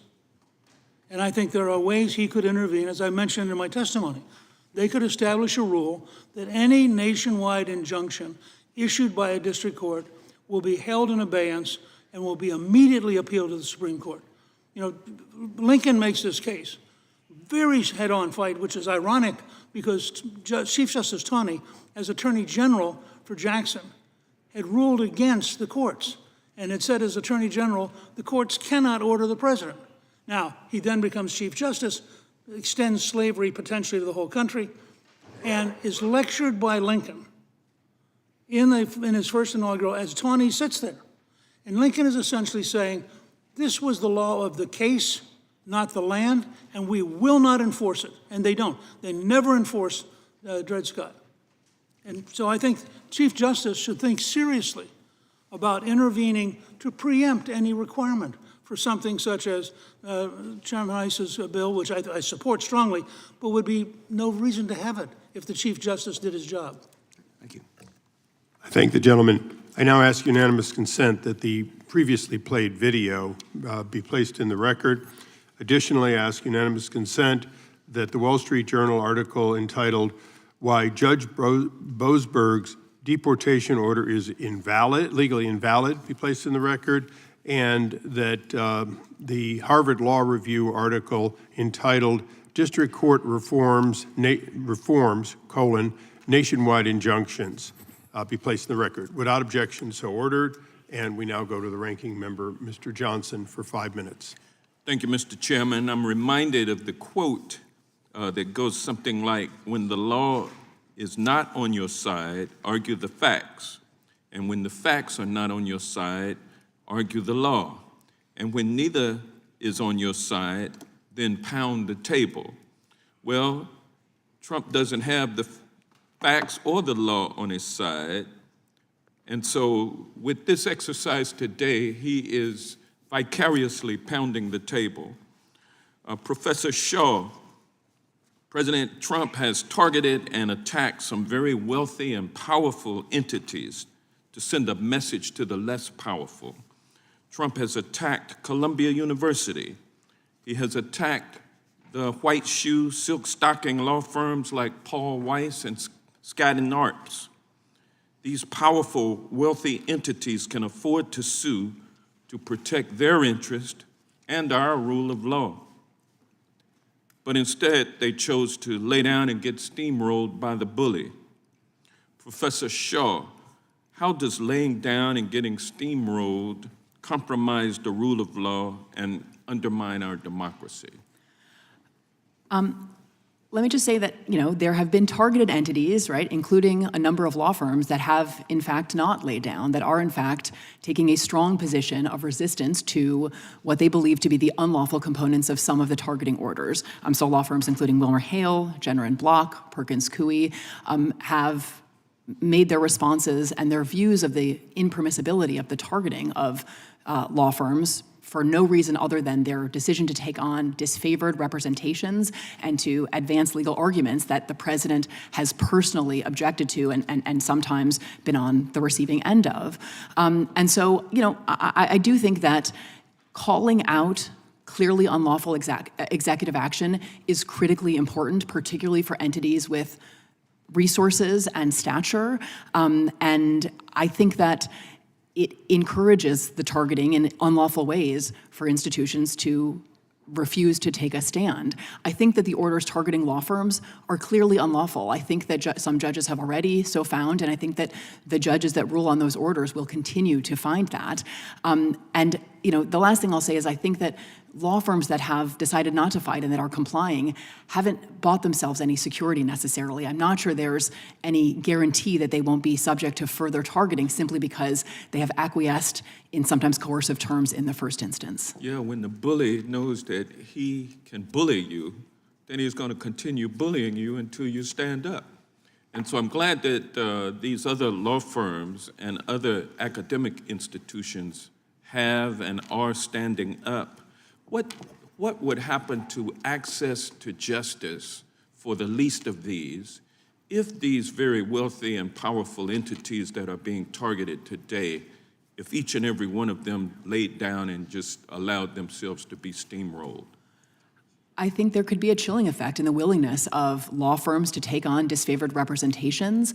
The targeting has not been limited to law firms either, right? There has been an effort to suggest that sanctions will be sought by the Department of Justice against nonprofits and other legal actors that have engaged in litigation against the administration. And so it does seem quite clearly designed to reduce the amount of courageous litigation against and challenges to executive action. And so, I think that the potential costs for the rule of law are, incalculable. Yeah, because it's based on the adversarial system. And if you wipe out the adversaries, then you wipe out the adversarial system or the adversary system.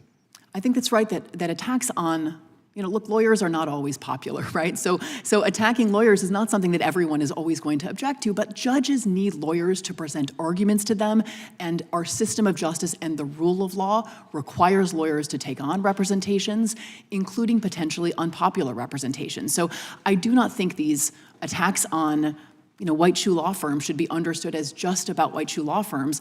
I do think they are attacks on the very idea of access to justice and to the rule of law. And when you attack, in addition to the lawyers, you attack the judges and claim that they need to be impeached, not for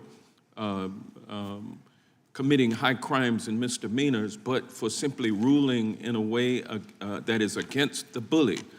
What impact does that have on our justice system and our democracy? I worry that the intent there is the same, to basically have a chilling effect on the willingness of judges to rule against the administration. In the same way, I think part of the intent of these executive orders is to create a climate of fear and intimidation and to disincentivize taking on representations, including against the federal government. So I think the intended effect is likely the same.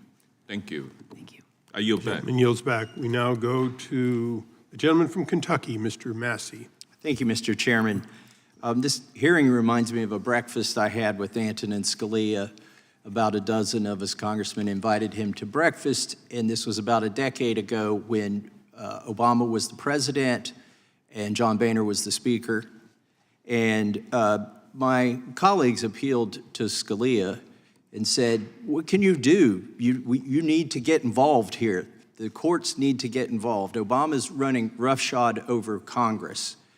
And Scalia refused to accept that premise. He said, no, this is not my job to referee fights between your two branches. My job is as a jurist to decide if somebody's been harmed and what the remedy is, and occasionally we interpret the law and the constitutionality of it. He said, and by the way, you're the most powerful branch of government. I don't know what you're complaining about. All the tools you need to restore the balance are in the Constitution. And one of my colleagues protested that impeachment was just too hard to pull off, given the threshold in the Senate and the political backlash. And Scalia shook his head. He said, I'm not talking about impeachment. You all have the power of the purse. You are funding everything you complain about that Obama is doing. Just quit funding it. And it was a pretty clear message. Now, that was about tension between Congress and the executive branch, and our hearing today is about tension between the judicial system and the executive branch. But I think it's still the case that what Scalia said is true. Let me give you an example of something I'm going to predict is going to happen in the courts soon that I'm not going to have much sympathy for on the president. So the president recently had a press conference and said he's going to wind down the Department of Education. Oh, great, that's my bill. I've got a one-sentence bill that eliminates the Department of Education. I should be very excited about this. The problem is, much of the activity that he says he will undertake, he just signed into law the funding of it a week before. We did a continuing resolution that fully funds every single penny of the Department of Education, then a week, and the president signed it. This is, as Professor Shaw pointed out, appropriations bills are laws too, and they require both chambers and then the president to sign it. And so it's an appropriation bill, it's a law, it's in law, and a week later he announces that he doesn't like some of the law, and so he's going to do things differently. So that's my problem that I have. Now, I do think it's a good hearing, and this is a great question. I tend to think that probably there are cases where they shouldn't have nationwide injunctions, but this is a double-edged sword. Under the Biden administration, He did unconstitutional and unlawful things during COVID that were stopped with nationwide injunctions. So, for instance, he had a rent moratorium that was stopped until the Supreme Court eventually basically said it was illegal. He refused to grant religious exemptions to the vaccines in the military. There was a nationwide injunction. Actually, one of the attorneys in that is a constituent of mine, Chris Wiest, who stopped all of the vaccine mandates at that point in the Air Force. That was a nationwide injunction. And then his OSHA vaccine mandate was stopped with a nationwide injunction. So I'm torn on this. Maybe if we just don't have nationwide injunctions, people in certain districts can live under tyranny or the perception of it. And if you're in a different judicial district or circuit, you get some remedy from the tyranny. Maybe it works out better that way. Maybe we should have tried each of these cases in each of these courts and found out the answer. But Mr. Speaker, former Speaker Newt Gingrich, what do you have to say on since you were Speaker and led this appropriations process, do you think the president can unwind the Department of Education a week after he signed the bill that funded it?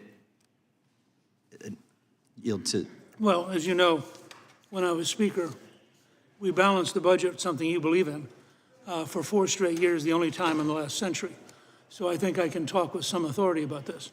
I suspect there will be a real fight at the Supreme Court level over whether or not the president has impoundment authority, which was taken away during the collapse of the Nixon presidency, but had existed before that.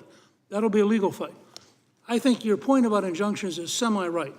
That is, a court should be able to issue the injunction. My point about this, the Chief Justice is, if that particular single district judge says, this is a valid injunction, if they immediately went to the Supreme Court, and then the Supreme Court agreed that it was a valid injunction, then you could have a nationwide injunction. But I'm with Lincoln, who said even though the court had decided 7-2 that slavery could be extended nationally, he refused to accept the legitimacy of that decision because it wasn't unanimous.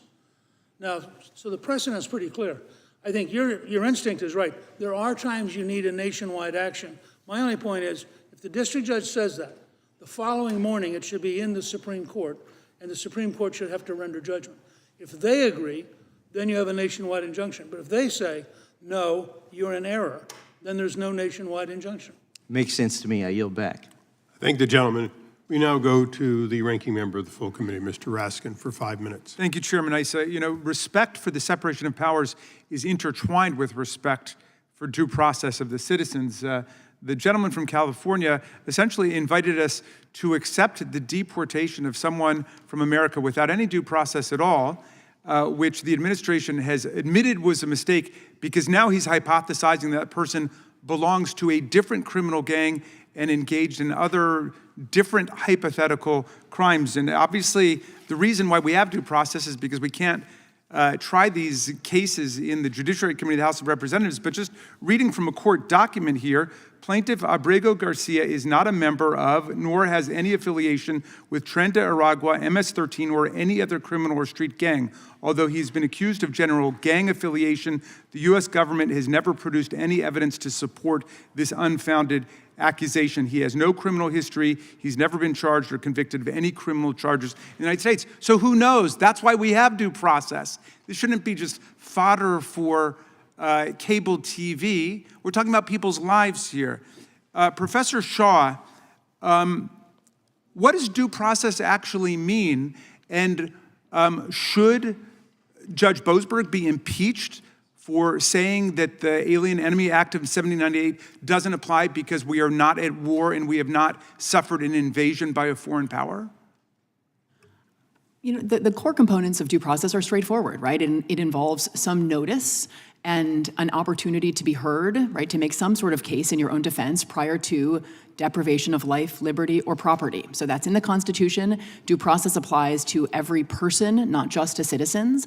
And due process doesn't look identical if we're talking about due process in the context of potential deportation or due process in the context of, a change to your Social Security benefits, right? Due process is deeply context dependent. And all Judge Boasberg has ruled as a preliminary matter in this case is that some sort of process has to be afforded before this potentially irreversible act occurs. Judge Boasberg has not ordered anyone released in the United States, has not objected to the detention of the covered individuals, has simply said provide reasons and an opportunity to respond. And follow the law, right? And follow the law. And it seems from public reporting as though there is real reason to believe that errors were made. My colleagues are calling for the impeachment of Judge Boasberg. Has there ever been a federal district judge, a federal appeals court judge, or a U.S. Supreme Court justice impeached because someone disagrees with the content of their ruling? We have no tradition of impeaching judges based on the contents of their rulings. We impeach them for bribery or corruption or habitual drunkenness on the bench. Speaker Gingrich, by the way, do you agree with the Republicans and with Donald Trump and Elon Musk who are calling for the impeachment of these judges? That's a yes or no. Yeah. I actually agree with Jefferson that impeachment is a cumbersome and difficult process, virtually impossible to achieve, which is why Jefferson... So you oppose the impeachment? Which is why Jefferson abolished 14 courts, because you could abolish... Okay, Professor Shaw, forgive me, you remember the 5-minute rule. I've gotten no more time. It's a yes or no question, and I didn't get an answer from you. The Chief Justice Roberts has said that the correct response to disagreement with a district court decision is to appeal. I just heard Speaker Gingrich call this a judicial coup d'etat, and he said the Chief Justice should stop lecturing the rest of us. Who's right? Is it Newt Gingrich or is it Chief Justice Roberts here? In this instance, Chief Justice Roberts. We have no tradition of impeaching judges. Appeal is the remedy for disagreeing with the district judge. Or if it's a statutory ruling that's wrong, Congress can respond, right? If it's if there's a bias or misconduct issue, there are disciplinary processes and complaints that can be brought against judges. You can seek to recuse or a remand to a different judge. There are many remedies our system affords if there is some sort of problem with the judge presiding over a case. But impeachment has never been in that toolkit. Do you believe that there has been a conspiracy for a coup d'etat among 34 U.S. federal district court judges appointed by Presidents Reagan, Bush, Clinton, Bush, Obama, and Trump? No, as you said, I think these judges are simply doing their jobs. The only comparable case I can think of here is the impeach Earl Warren movement after Brown versus Board, where there were racist segregationists who wanted to impeach Earl Warren because they did disagree with the content of his opinion. What happened with that? And do you think that he should have been impeached? As far as I know, there were non-impeachment resolutions introduced at that time. There was rhetoric, there was critique. And to be clear, criticizing judges is absolutely healthy in a democracy. I am not suggesting otherwise. But this is already a pretty serious escalation to have seen these resolutions introduced. I really don't think they should go any further. Thank you. I yield back, Mr. Chairman. Thank you. We now go to the gentleman from Wisconsin, Mr. Fitzgerald, and I would ask if I could have 15 seconds of his time. I yield back to the chairman. Okay. Mr. Speaker Gingrich, I just have one short question, and it is a yes or no, unlike the other one. In your 2 decades as a member of Congress, did you see members of Congress put bills in of any sort because they were popular and felt strongly within their district, whether or not they were moving anywhere? Of course. And that would include things like impeachment, whether they were likely to succeed or not. They're political symbols, not legislative symbols. Very good. I thank you. I thank the gentleman from Wisconsin. Reclaiming my time. Mr. Larkin, nationwide injunctions, they're relatively new phenomenon, right? It's, isn't that correct? Yes.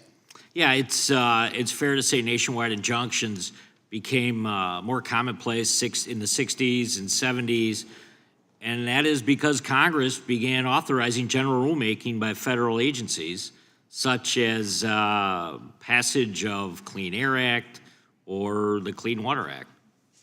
Well, there are several factors that led to the late development of it. One is a change in philosophy of what it meant to say that something was unconstitutional. For example, Professor Samuel Bray explained this at length in his article. Traditionally, when a court said something was unconstitutional, it meant the government could not enforce it against you.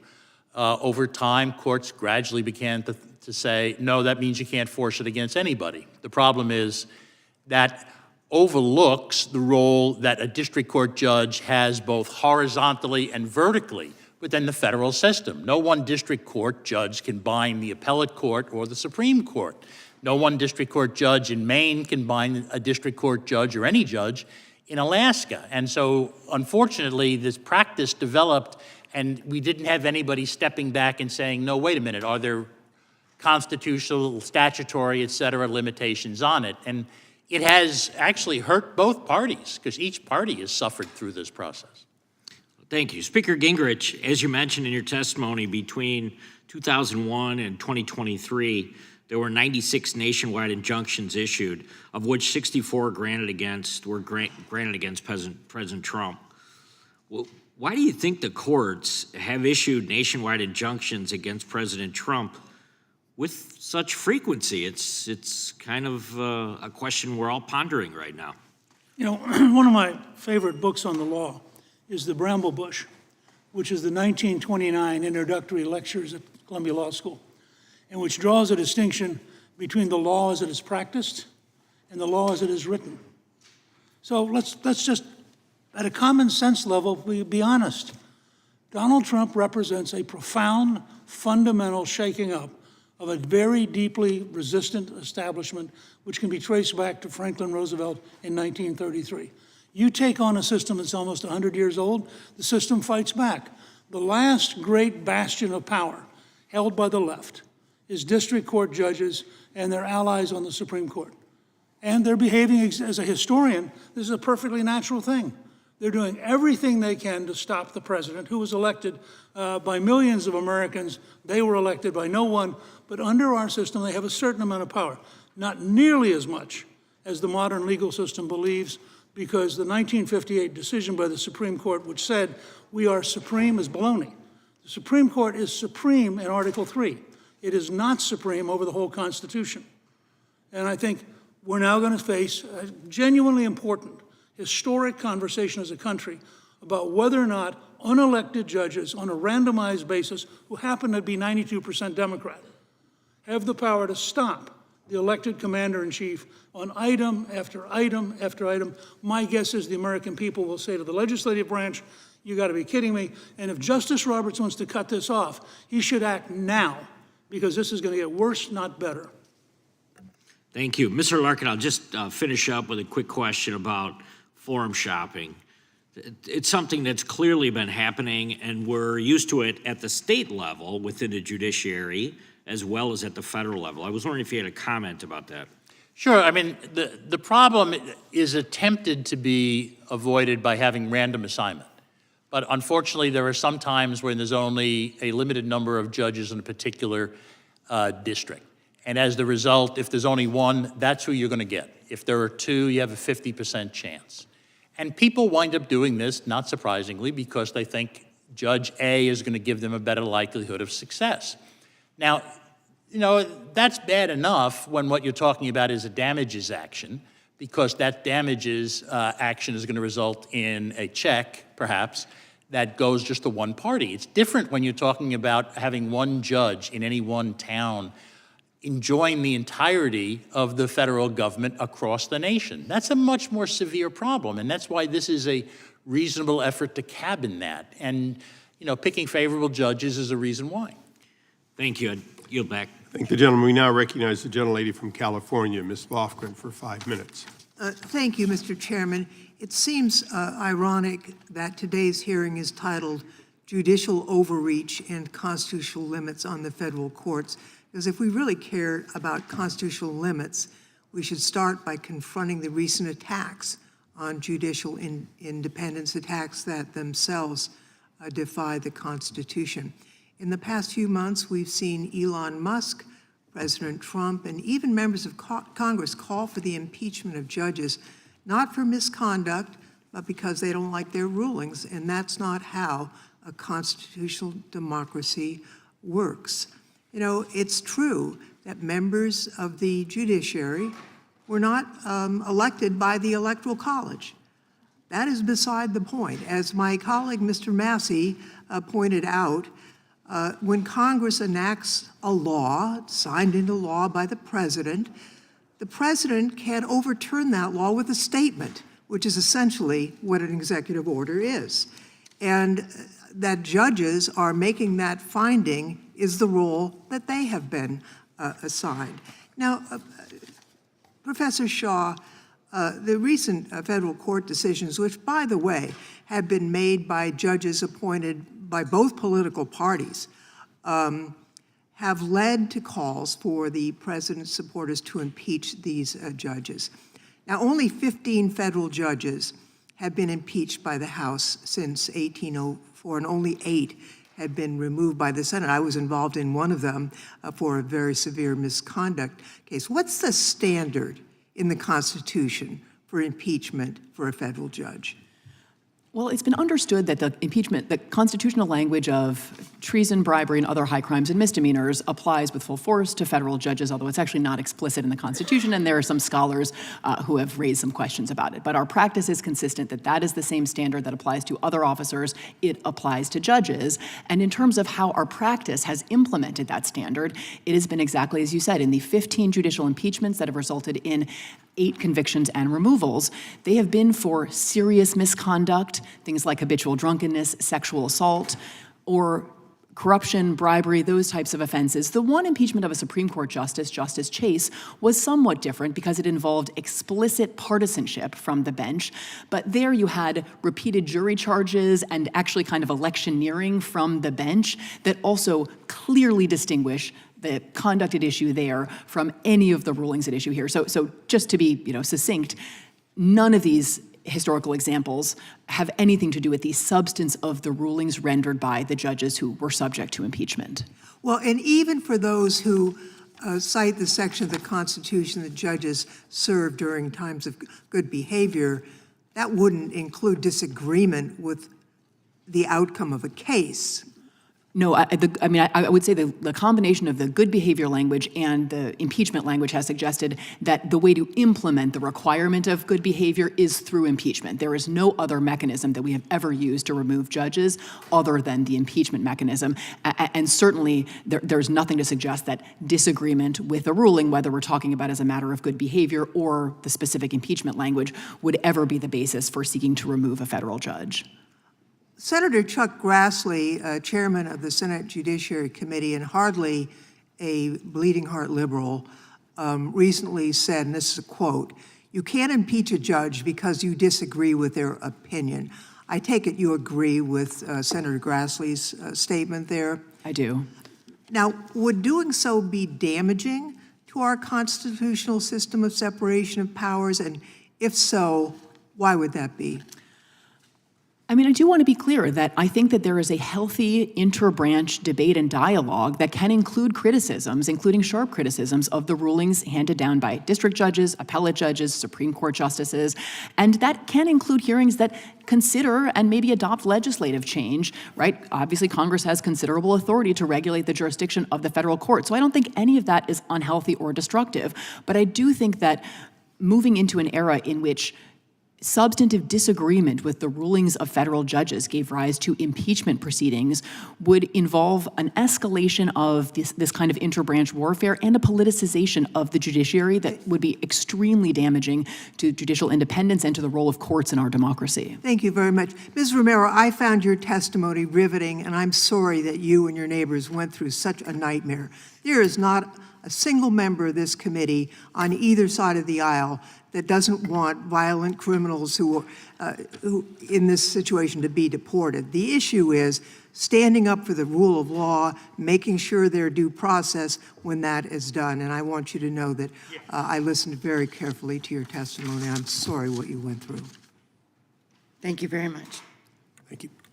We now go to the chairman of the full committee, Mr. Jordan. Thank you, Mr. Chairman. Professor Shaw, so was Judge Boasberg correct when he said turn the plane around?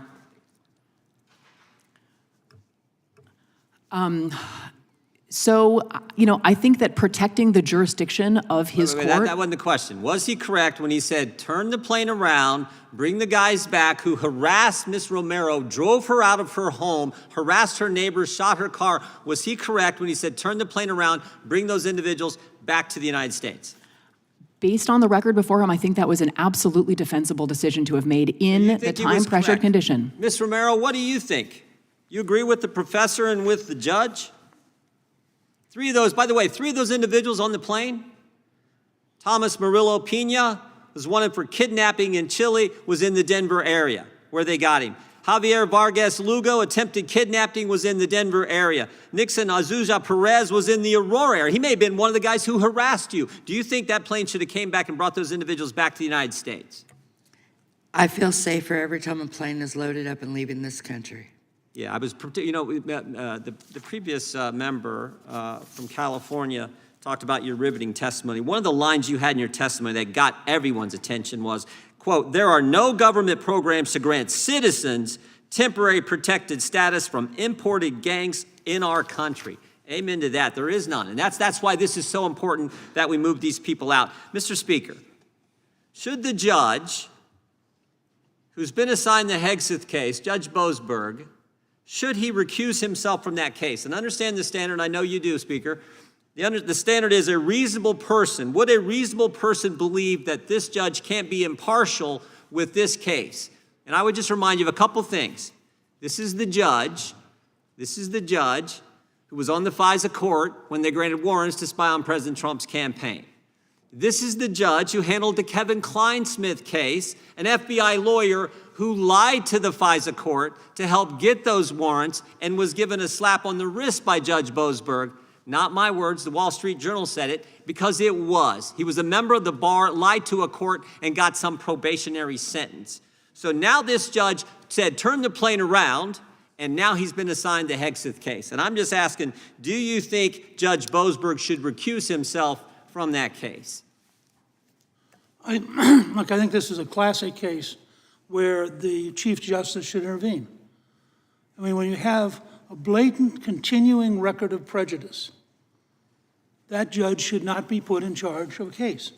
And as I said earlier, I'm not for going through the whole process of impeachment because I think it's at a practical level not possible. I am, however, for using the potential capacity of the Congress to simply defund, which Jefferson did and which clearly is possible. But I think what you just described is illustrative of why I use the term coup d'etat. You have a small group of people who believe that they have the right to arrogate rejecting the American people and doing whatever they want and cooperating with people who clearly were behaving illegally. I mean, that's one of the great tragedies of the last 6 or 8 years is it's the government which has been illegal. It's the FBI which was illegal. And how can you possibly have the rule of law when the people in charge of the law are illegal? I think in that case, you raise a very powerful point. Mr. Larkin, should Judge Boasberg recuse himself in the Hegseth case? Oh, I don't want to offer an opinion about a specific case that I'm, know only. Do you think Judge Boasberg, based on what the Speaker just said, what I highlighted, think Judge Boasberg has a bias against President Trump and what he's trying to accomplish? That's just phrasing the same question another way. I don't want to comment on a pending That's what we do in Congress. That's yeah, what I know. do a lot of time. Yeah, when I was an agent, we did the same thing to see if we could get the suspect to say something How different. about this, Speaker Gingrich? I think you're exactly right. We have 3 avenues to address this. We can do legislative, which we're going to do tomorrow. We're going to pass Chairman Iss's bill, which says that some district judge injunction doesn't apply nationwide. We may want to come back with another bill that says automatic appeal to the Supreme Court, what you've suggested, and we're looking at that very thing. Second, we have oversight, which is what we're doing now. We're highlighting how ridiculous some of these decisions have been. Yeah. And third, what you pointed out is we got the appropriations process. The ultimate power we have, Mr. Massey's right, the power of the purse, we should use it. We should use all 3 of those avenues to make sure the will of the people, we the people, gets accomplished. Well, my personal view is that if you were to pass the ISA bill tomorrow, you just sent a very clear and compelling signal to the Chief Justice Sure did. that he had better get out of lecturing the Congress and get into managing the judiciary, or he's going to be facing a real crisis of the system and a real erosion of judicial authority. Well said. I yield back. Gentleman yields back. We now go to the gentleman from Tennessee, Mr. Cohen. Thank you, Mr. Chairman. The judicial branch in our country plays a critical role in checks and balances, which is the Constitution mandates. Our president doesn't understand that or respect it. And in my opinion, he accordingly is the one doing the overreach, not the judiciary. He overreaches with birthright citizenship, which is in the Constitution, and he can't, with an executive order, a press release with a nice stationery and a little sign on it, overrule the Constitution. Nor can he declare a third term for himself, which he'll probably do eventually, that he can run for office again. He can't do that. This man is abusing the office of the president by signing executive orders in so many areas against a Congress for passing appropriations bill, which he doesn't respect, and by destroying agencies created by Congress, which he can't do because they're independent, like the Peace Institute. It's an independent, but he's gone in and taken it over. He's also gone after lawyers and law firms. And it's no mystery why he did it. Jenner and Block and Wilmer Hale, they are two firms that have had attorneys with them, Andrew Wiseman, who worked at Jenner and Block, and Robert Mueller, who worked at Wilmer Hale, who had cases against the president. To get into court, you've got to have an attorney.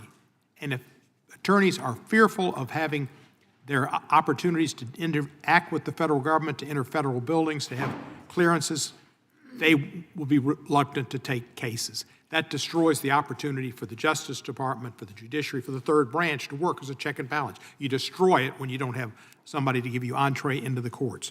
Professor Shaw, your testimony was brilliant. Just to ask you about a federal judge. A federal judge cannot institute a case, can they? No, sir, they cannot. So what they do is they take what lawyers put before them and then they determine what it is. A case or controversy is brought to a federal court, and a federal court can resolve it. They're not a self-starting body. But if lawyers are afraid to bring an action against the administration or the president, then the courts won't ever get a chance to do anything. Absolutely, and I think it is important to understand some of the attacks on lawyers and law firms as indirectly attacks on the judiciary, as well as attacks on the ability of what causes the president may deem unpopular to secure representation or for litigation against the federal government to proceed. So I think that all of those values are implicated in the attacks on lawyers and law firms. Do you remember some of the things President Trump said in his executive orders against some of these law firms about lawyers? Can you tell us, like they're criminal and they're trying to destroy our country and they're trying to, what were some of the other things he said? So the law firm, the executive orders sort of singling out and targeting law firms begin with sort of a recitation of specific representations of disfavored individuals or representations that law firms have taken on. There are suggestions that the law firms are deceitful or dishonest, that they are committing fraud. But they're quite explicit, the orders, that it is the specific representations made by and viewpoints held by the attorneys that have given rise to the executive order. So I think that's why the lawsuits have framed these orders as containing attacks on the right to counsel, on the separation of powers, on independent judges, and on the First Amendment. There are, at least 4 or 5, I would say, independent constitutional flaws with each of these executive orders. And they sounded like somebody like, first the lawyers. First we get the lawyers. It was the most anti-lawyer thing I've ever heard. I'm a member of the bar. I respect the bar, and I understand its importance to the American jurisprudence system and the government system at large. I'd like to yield 1 minute to Mr. Moskowitz. Thank you. Thank you, Mr. Chairman. Thank you for yielding. It's so nice to see my Republican colleagues fight to protect executive power, but they aren't interested in fighting to protect this body and legislative power. Representative Gill from Texas filed impeachment proceedings against Judge Boasberg. It has 22 co-signers. He's not here at the moment. He's probably filing impeachment proceedings against Louis Brandeis. But Speaker Gingrich says that this is a cumbersome process, and Speaker Gingrich is absolutely an impeachment expert. Well, allow me to doge this cumbersome process for you, Speaker Gingrich. Why don't we just ask Chairman Issa or Chairman Jordan, when is the hearing on impeachment of Judge Boasberg? When's the hearing? Give me a date.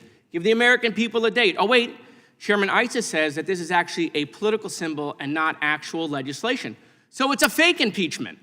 When are you going to tweet that out? That ought to be popular. I mean, we had a fake impeachment for the last 2 years. I mean, I hope Representative Gill isn't a Comer. I mean, we got a Doge James Comer spending millions of dollars in 2 years on fake impeachments, but I guess that's what we do. We file fake impeachments now. That's what we admit. I take back my time. And I thank the And gentleman for it's taking back his time. It's appropriate that on April Fool's Day that he discusses that. Thank you. And since the question was posed toward me, I'll take the liberty of saying that we take all bills that are referred to our committee seriously, including that. And I would only say that be careful what you wish for. There will, in fact, undoubtedly be investigations of a number of judges, but we don't predetermine them in this committee. We don't denounce them when they're put in by a member. We also don't accept them as anything other than something for our staff to look at. But I appreciate the gentleman's question. With that, we go to the gentlelady from Wyoming, the senior member of the committee of the House from Wyoming, Ms. Hagerman. The only. In March, the Miami Herald reported on a team of former U.S. officials and Venezuelans assisting the Trump administration with tracking Nicaragua, or TDA. They have focused on ties between TDA and the Maduro regime, identifying 1,800 gang members sent to our country. Reportedly, 300 received paramilitary training in Venezuela, and the regime has operational control over them. Information obtained by the team from police agencies in South America has resulted in the arrest of at least 800 TDA members or smaller affiliated entities. According to the article, TDA has been setting up a drug distribution system in our country, and the individuals, quote, are not criminals sent to cause havoc. They are soldiers sent in an asymmetrical warfare operation against the United States, end quote. On March 15th, President Trump issued an EO invoking the Alien Enemies Act regarding the TDA invasion. The EO finds that TDA is perpetuating, attempting, and threatening an invasion or predatory incursion against the territory of the United States. TDA is undertaking hostile actions and conducting irregular warfare against the territory of the United States, both directly and at the direction, clandestine or otherwise, of the Maduro regime in Venezuela. Judge Boasberg of the D.C. District Court recently ordered the Trump administration to turn around removal flights bound for El Salvador carrying members of this Venezuelan terrorist group, TDA. Judge Boasberg's temporary restraining order at first was limited to the named plaintiffs, but he later provisionally certified a class for, quote, all non-citizens in U.S. custody who are subject to President Trump's order against TDA and its implementation. Mr. Larkin, what are the problems associated with the breadth of this order rather than it having being just applied solely to the parties in front of it? There seem to be at least two issues. One is whether I'm told, I haven't seen the complaint, but I'm told that the complaint that was filed seeking relief was brought under the Administrative Procedure Act.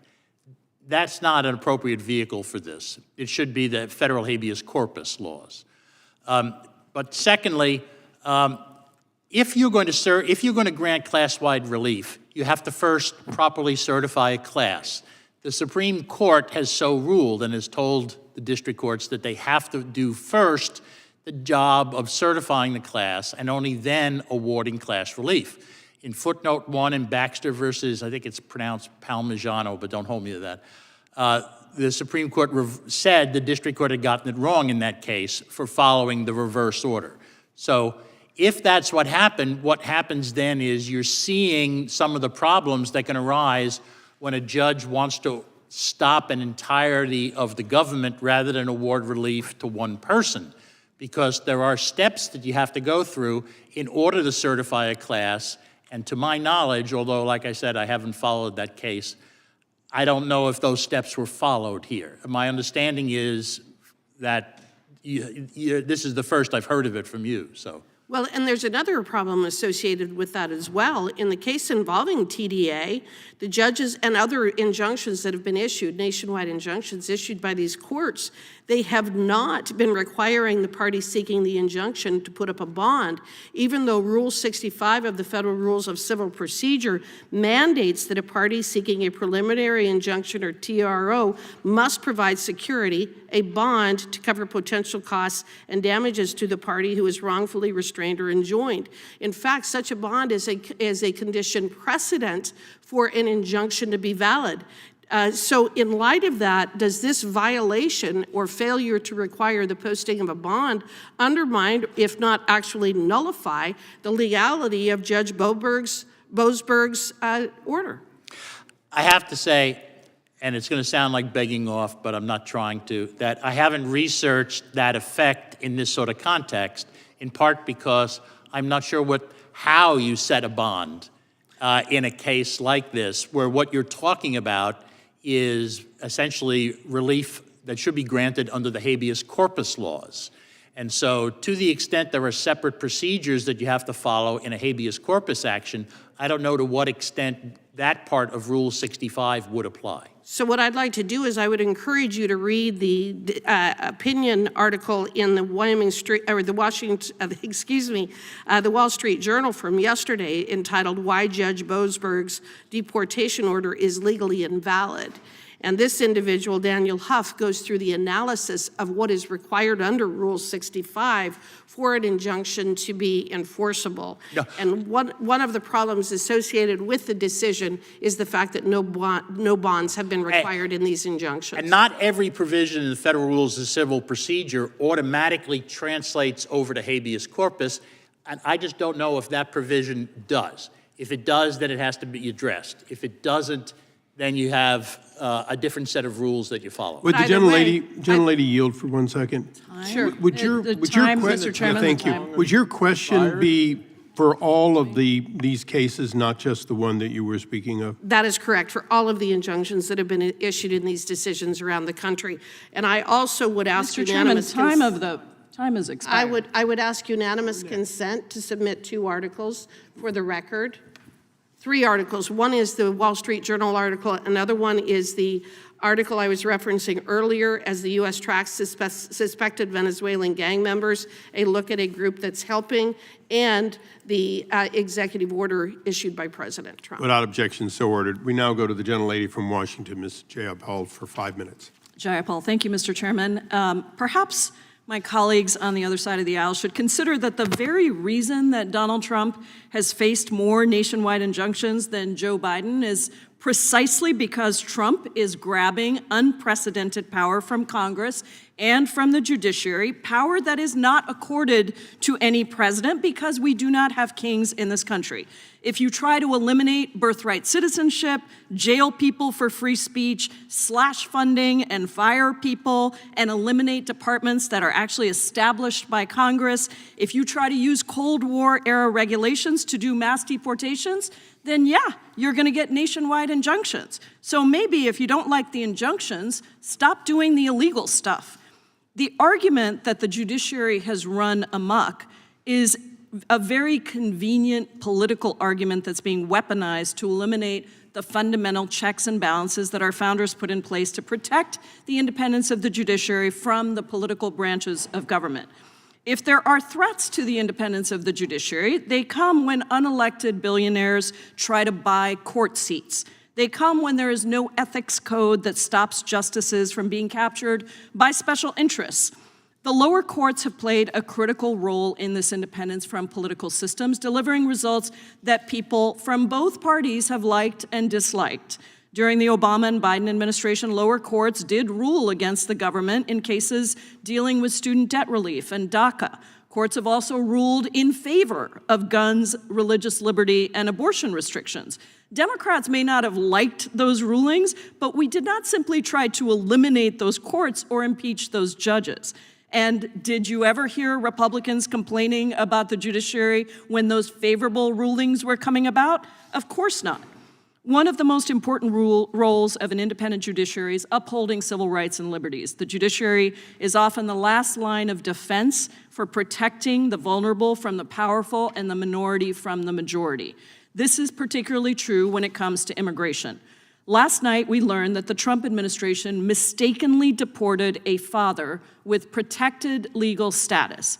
This is the latest amongst numerous questionable deportations, including men being deported for having tattoos, for autism awareness, and the names of close family members. Trump's basis for these deportations is the Alien Enemies Act of 1798.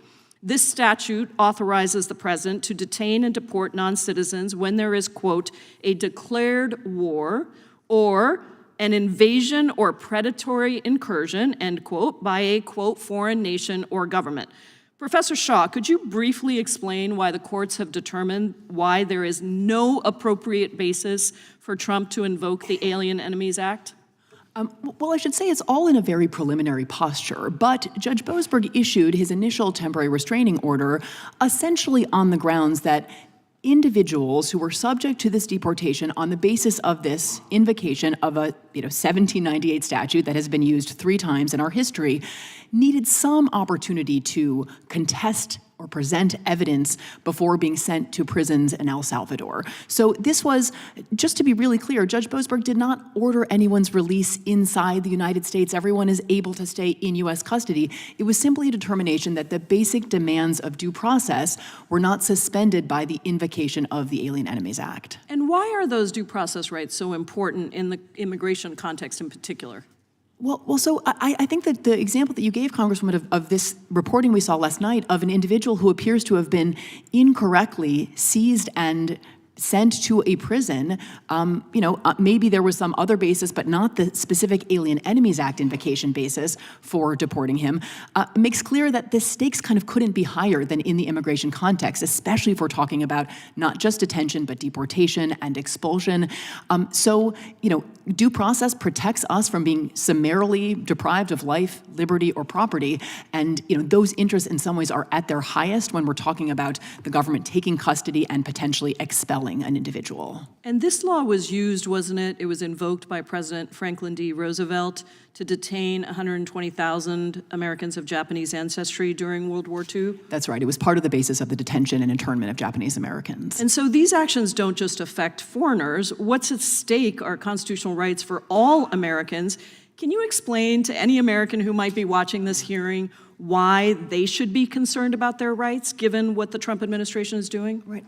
I think that the Constitution is the only thing standing between any of us and being summarily placed on a plane. And judges are the ones who are often in the position of enforcing those constitutional rights. So this is not about protecting an other, right? This is about protecting all of us.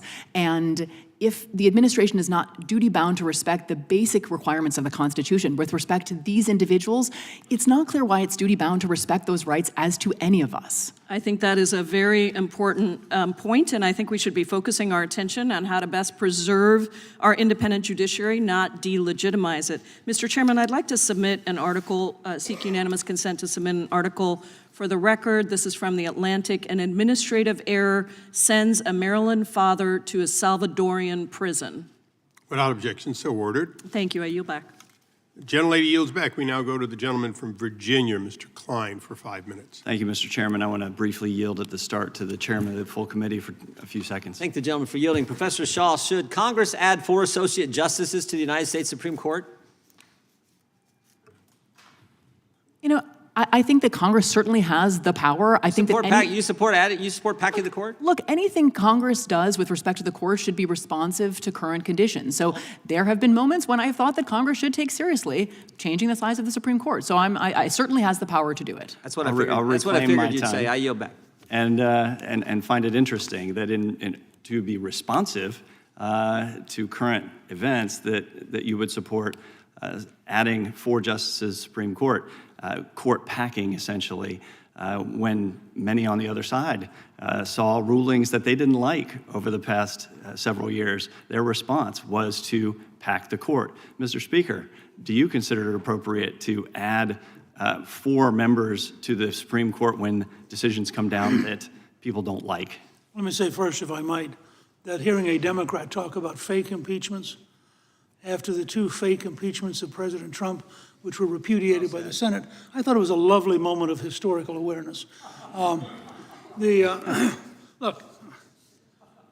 Supreme Court's been at 9 since 1869. It's before that, it differed at times, but there's never been a serious effort. Roosevelt tried, and as powerful and popular as he was, the country has an instinctive sense of stability at that level. So I would say, barring something extraordinary, the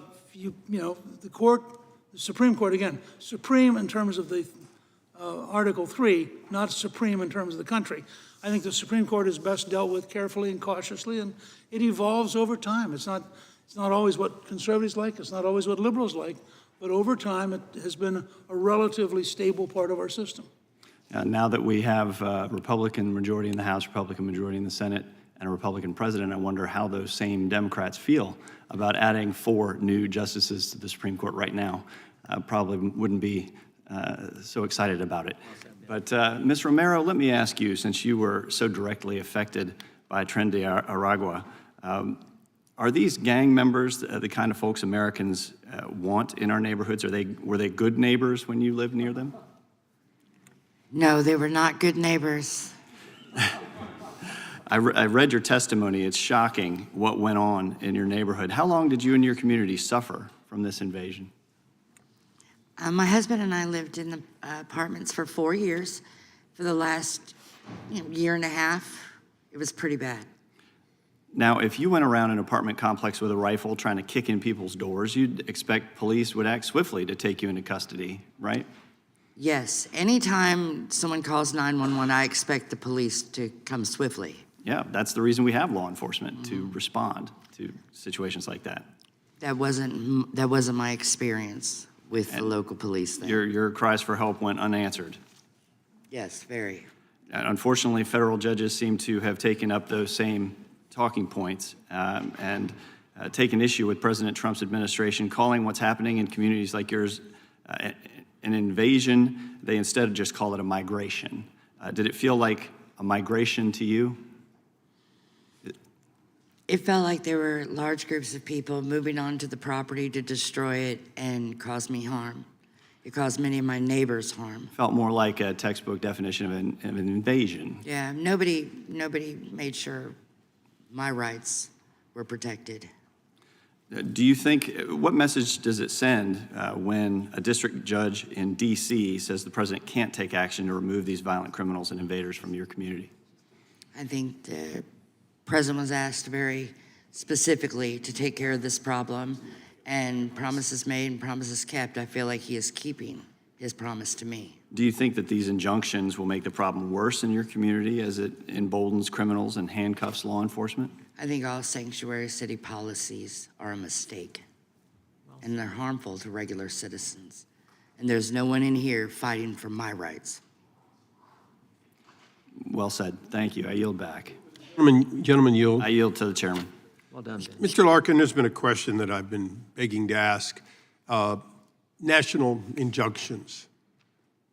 If a judge in Hawaii were to rule on something, what prevents shopping for a declaratory judgment on the opposite end of the country, maybe in Texas by the administration, and that judge ruling that there is no such injunction, ruling the opposite and creating a constitutional challenge as we currently have it? Well, you put your finger on one of the great challenges, because due process has to assume that there's a balance and an honesty and an integrity in the very system. And when you start getting into an ability to shop, or this, by the way, this is true for a whole different zone in terms of civil litigation and trial lawyers and lots of things you could talk about where the system is crumbling because it is so clearly no longer balanced by due process and a pursuit of justice. And I think that it is a danger. And frankly, again, I think we're either going to eliminate nationwide injunctions, or the Supreme Court's kind of going to find a way to make them immediately a national question, not a single district court system. If we don't do something like that, I think the system is in real trouble. Thank you. Gentleman from Colorado. I thank the chairman. I want to thank all the witnesses. I have the privilege of representing Colorado in the Congress, and so I want to say to Mr. Romero, welcome to Washington, and thank you for being here. Mr. Gingrich, I wasn't planning on talking about impeachment, but I just have to spend a minute on it, given the statement you made just a minute ago. I think you said, if I'm not mistaken, you said that the 2 impeachments against President Trump were repudiated in the Senate. Is that the right word you used? Yeah, okay. And would you describe the impeachment that you initiated against President Clinton 35 some odd years ago and the Senate's reaction to that impeachment in the same way? Well, it failed, which is part of why Jefferson thought impeachment was not a realistic possibility. Well, I would just simply suggest to you that, because I served as an impeachment manager in the second impeachment trial against President Trump following the attack on our nation's capital. And in that impeachment, as you well know, of all the presidential impeachments, which I suspect you've studied, 7 Republican senators did something that no senators had done in the history of our republic, which is voted to convict a president of their own political party. So I think that is a far cry from repudiation. I understand that it didn't meet the constitutional threshold for success. I, Actually, of course, President recognize Johnson that. had the same experience in, I believe, 1868. I will just, again, simply say to you that unlike the impeachment, no, one that's inaccurate, Republican senators, with respect to the impeachment trial of 1868 against President Johnson, that is not accurate. It's the first time in American history in which senators of an opposing political party voted to convict a president, but of their same party, but I digress. Want to talk to you about a phrase you used. I think this is accurate. You called it a judicial coup d'etat. Is that, am I right? That's correct. Okay. And you would describe, 14 federal judges appointed by a president of an opposing political party issuing nationwide injunctions against a president's executive orders as a judicial coup d'etat. I would describe the wave of decisions in the last 7 weeks deliberately designed to slow down, unwind, and block the president as clearly an effort by a group of judges. I hear you. What I'm asking you, again, I don't think I'm mischaracterizing your testimony. 14 federal judges, all of an opposing political party, that is to say, 14 federal judges appointed by a president of an opposing political party, issuing nationwide injunctions against the president's policies, in your view, would be a judicial coup d'etat. It depends on how long the time was. Sounds like it depends on the president, injunction. Mr. Gingrich, because the president I'm describing is President Biden. I know. During his tenure, 14 federal judges issued injunctions against policies that he pursued via executive order. How many of them were appointed by Republican presidents? Do you know? No. 100%, all of them. Well, you're making my case. I'm making your case. they What's shouldn't be able- fascinating, Mr. Gingrich, is I didn't hear much from you about judicial coup d'etats when President Biden's policies were being rejected by federal judges across the country. It is very convenient now, lo and behold, that you take great issue and you describe it as a judicial coup d'etat when I didn't hear these words 2 years ago. Had the Judiciary Committee invited me in during the Biden administration, I see. I would have been glad to say. Well, I regret that Chairman Jordan. I don't approve of. I regret that Chairman Jordan didn't issue an invitation to you when, as Mr. Massey articulated, policy after policy, executive order after executive order issued by President Biden were being rejected by federal courts, subject to nationwide injunctions across the land. Apparently, you were just waiting to come testify in front of the committee to call that a judicial coup d'etat against President Biden. That's what it sounds like. That's why I believe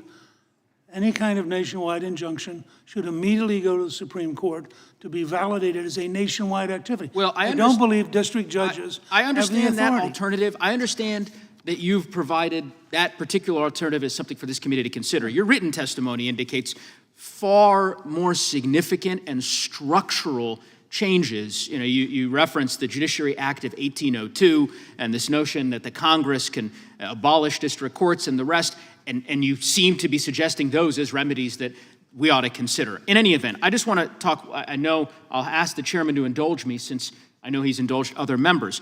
You have talked about, and I'll just read from an article here, there's a long tradition which has only been broken really starting in the late 1950s with this crazy idea that lawyers and judges are superior to the rest of us and they get to define everything, right? That's correct. And you're referencing what case? Cooper versus Aaron. Cooper versus Aaron. That case was a desegregation case, right? Yeah, but that wasn't the point of it. I understand, but this was a case in which the state of Arkansas was seeking the ability to not comply with Brown versus Board of Education in desegregating schools in Arkansas. It had nothing to do, by the way, Speaker Gingrich, with presidential power. It had to do with the supremacy of the Constitution and the ability of states to respect the Supreme Court's interpretation of the Constitution. There are a variety of cases, long before Cooper, in which the Supreme Court has opined on the constitutionality of a president's actions, Youngstown being a great example. It is convenient that for whatever reason you've landed on these 1950s desegregation cases as the inception, in your view, of the Supreme Court's tyranny, as you describe it, I suppose. I don't think that that's consistent with the values of the American people. It's the reason why Republican jurists, Michael Mukasey, a very distinguished federal jurist, as you know, has attacked your ideas in the past. I think you'd concede that. I yield back. And If I continued indulgence, I would Just 1 second. let the speaker finish. All his I will answer. say is, the reference to that is from a book by a liberal lawyer who said specifically that it's Cooper versus Aaron, where, with no reference to the case, the Supreme Court decides to issue a statement that it is clear that we are supreme. And they're not talking about we're supreme over Arkansas. We are the supreme deciders.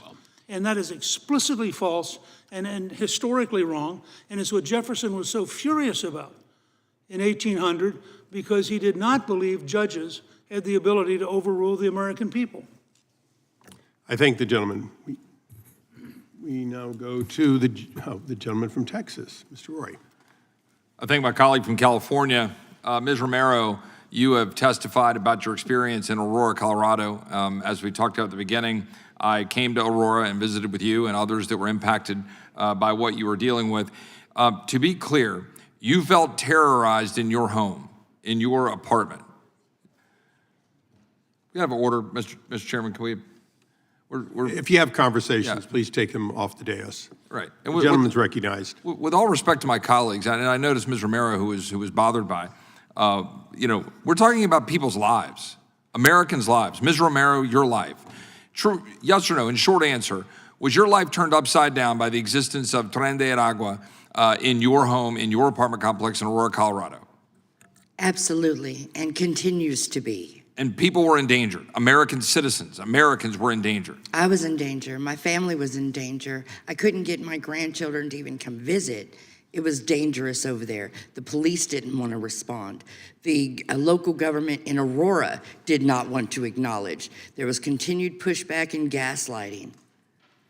And I mentioned earlier when I opened up this, the extent to which we had a young woman here who was testifying last year in this committee, Alexis Nangre, whose daughter Jocelyn was murdered at the hands of Tren de Aragua members in Houston, Texas. Is that acceptable? It's absolutely not acceptable.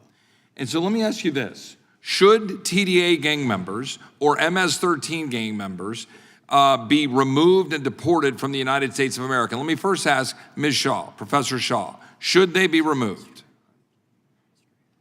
The president certainly has the authority to make that determination. The question is, how do we know who is a member of these bodies?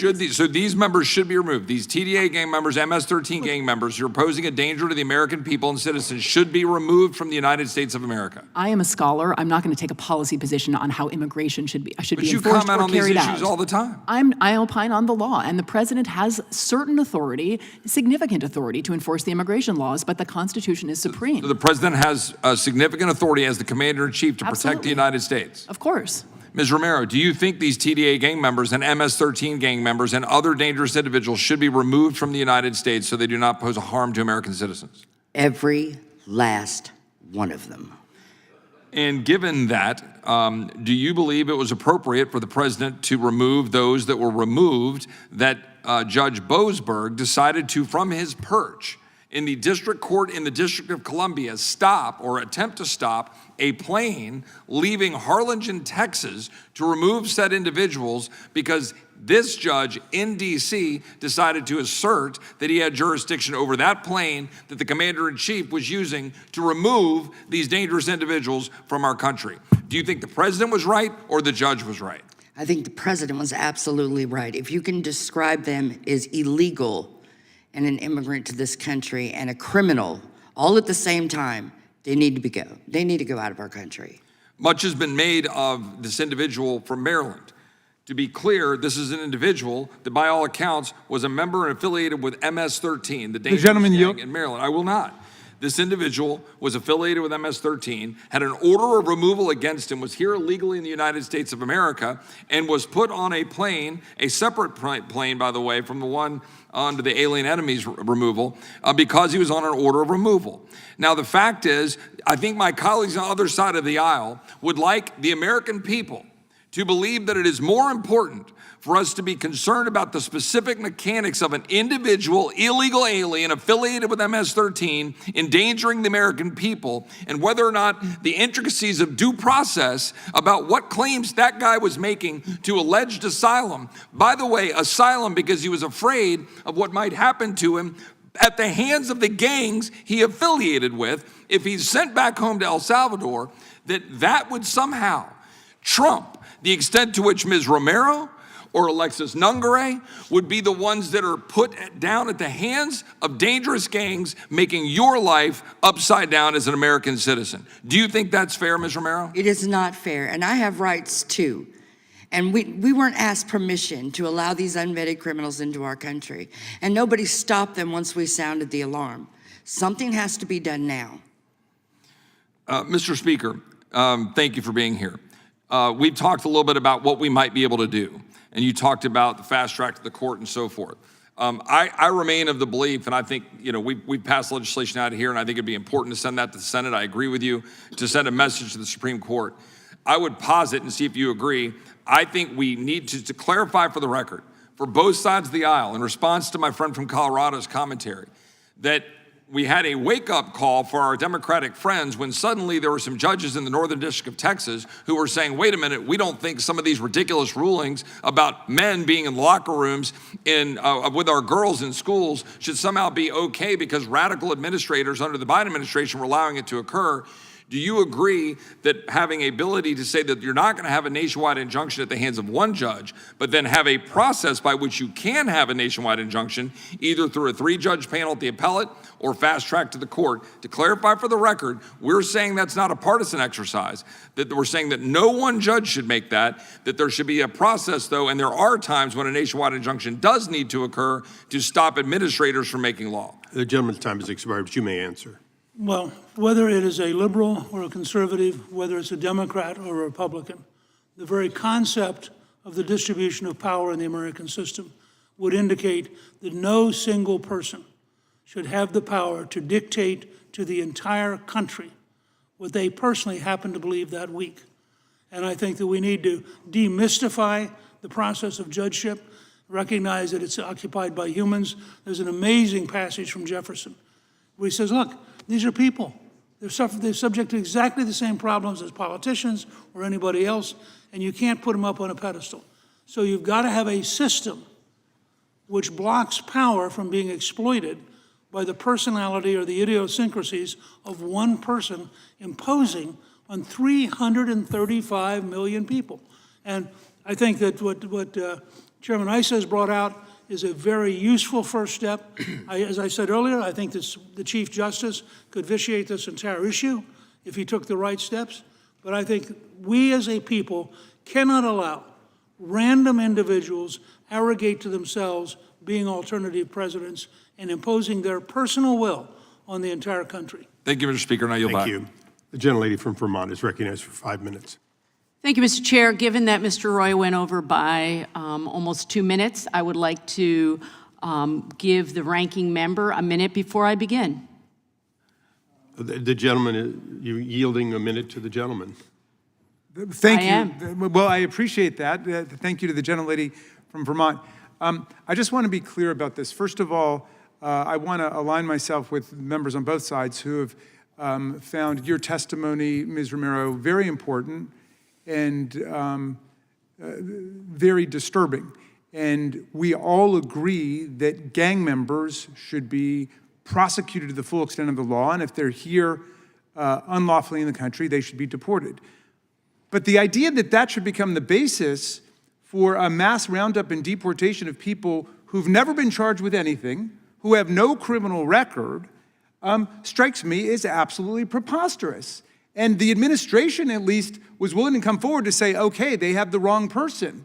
This was a mistake to have him, but now, c'est la vie, I suppose, he's stuck in El Salvador under a dictator who throws people into a prison that engages in torture. And my colleagues would rather go all the way down to the end of the field with Donald Trump rather than admit that that is a blatant violation of American due process and all of our constitutional values. I mean, that's just extraordinary to me that members of the House Judiciary Committee would be taking that position. That's a very serious problem. Now, Judge Boasberg, who's a conservative judge who was appointed to the bench by President Bush, correctly determined that the Alien Enemy Act of 1798 doesn't apply. It had only been used before in that original Alien Sedition Act period, World War I and World War II. It is for wartime. It is for the deporting of foreign nationals who belong to enemy states, or if there's a military invasion of the country. And it doesn't apply, so he said, we've got to use the Immigration Naturalization Act, but that requires a due process hearing. But that's too much for my colleagues who can evince no sympathy at all for this father of a 5-year-old with autism who has been sent to another country. Now, I don't know, because we're not a criminal court, whether he's done anything, but I do know, based on court records, he has no criminal record. He's not been convicted of anything. And suddenly they're saying, well, he's a member of MS-13. He had an asylum petition, which I'll enter for the record, which showed that he was actually being harassed and persecuted by a criminal gang, which was why he originally came to America. And the court determined, although his application for asylum was time-barred, nonetheless, he has established past persecution based on a protected ground, and he has established the presumption of a well-founded fear of future persecution. So maybe you guys know something about the case I don't know, but that's why I believe in due process, because I think a court should be hearing this. I thank the gentlelady for her indulgence and her kindness. Absolutely. Thank you, Mr. Chair. I've heard the suggestion from some of our witnesses today that because President Trump eked out a narrow win-in, he should have the right to do whatever he wants with no checks on his power. And I find this deeply disturbing.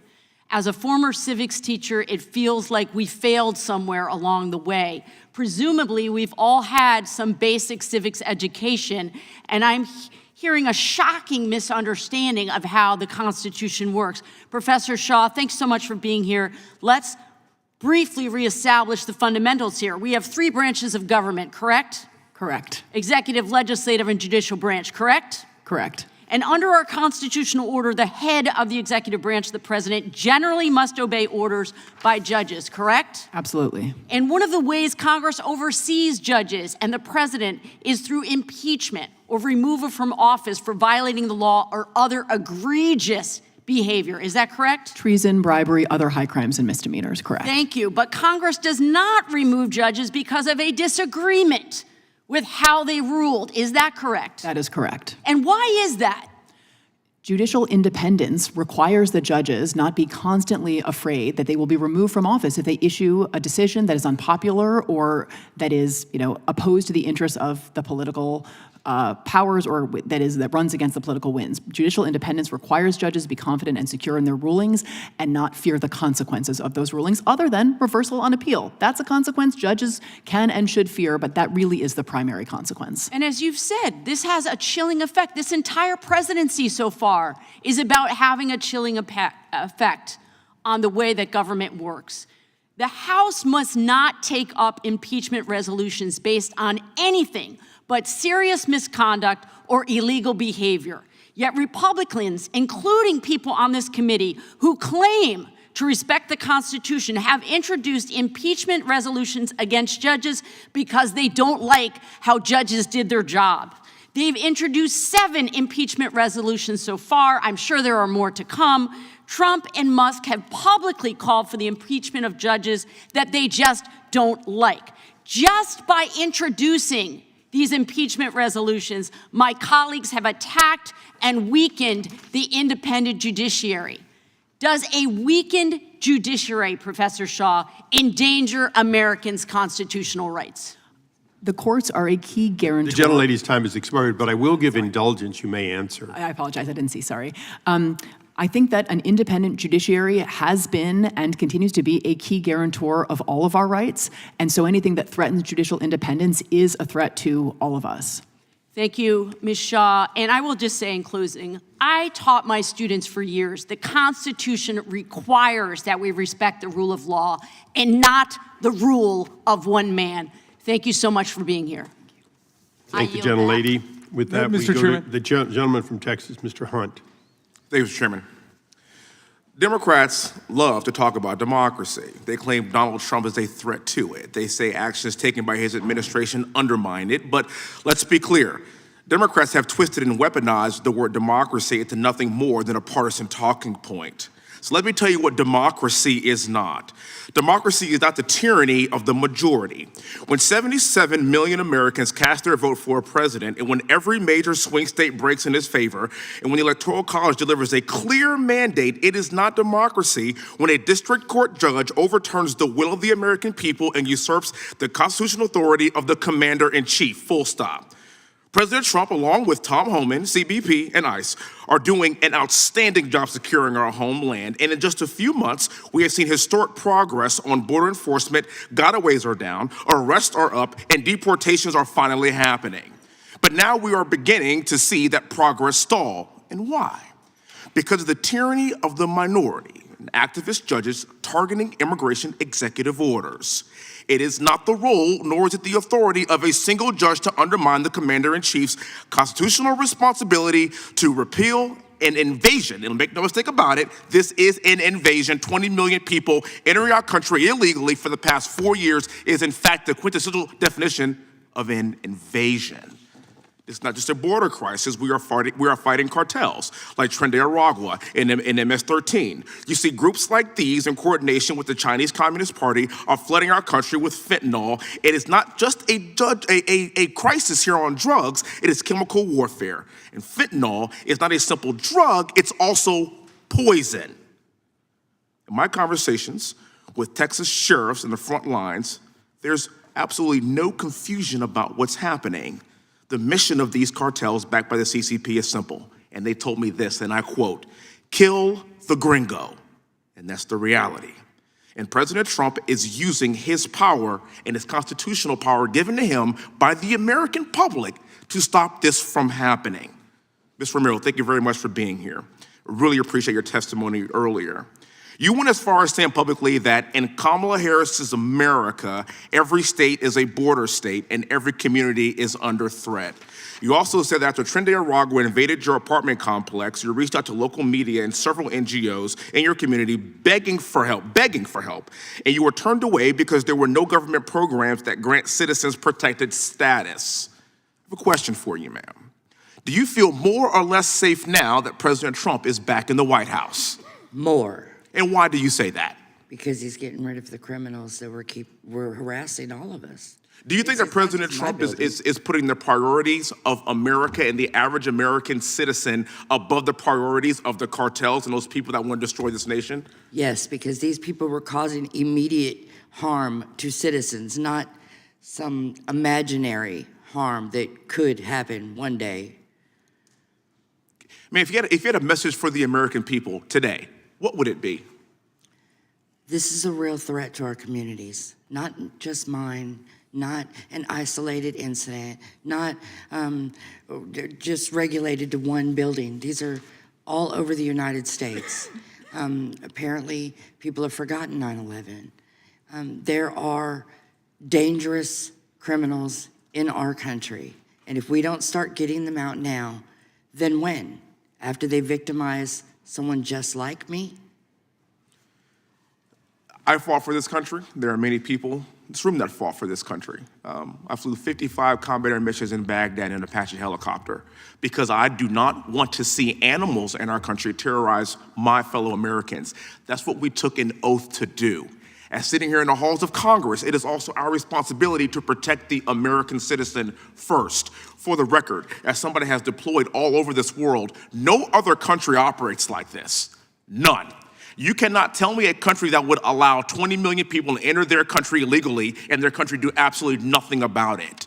And for the record, this is the greatest country in the world. That's why there's 20 million people trying to enter it illegally. So therefore, we bear an even greater responsibility to keep these animals from entering our country to protect you, the American public. That's our job.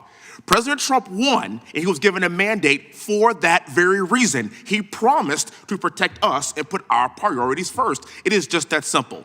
I understand my colleagues on the left may disagree with this to a certain extent, but quite frankly, the mandate was already given to us, and ma'am, you're sitting here right now because you are terrorized by the very animals that had no business being in our country in the first place. I'll let you answer this last question, ma'am. As we move forward, what would you like us to do to protect you? Briefly, please. Stop wasting tax dollars trying to interrupt him and stop him from what he's doing.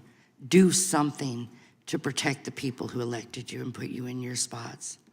To look down and decide what happens to the rest of us. Thank you, ma'am. I get back to the remainder of my time. Gentlelady from North Carolina, Ms. Ross, for 5 minutes. Thank you, Mr. Speaker, and thank you to the witnesses for being here today. This is an extremely important issue for our country and for the future of our country. But let me be clear before I ask my question. Donald Trump's contempt for the judiciary is not new. He has fought civil cases against him because of real estate deals and people he hasn't paid. He's fought victims that he has sexually assaulted and he has been convicted of sexually assaulting.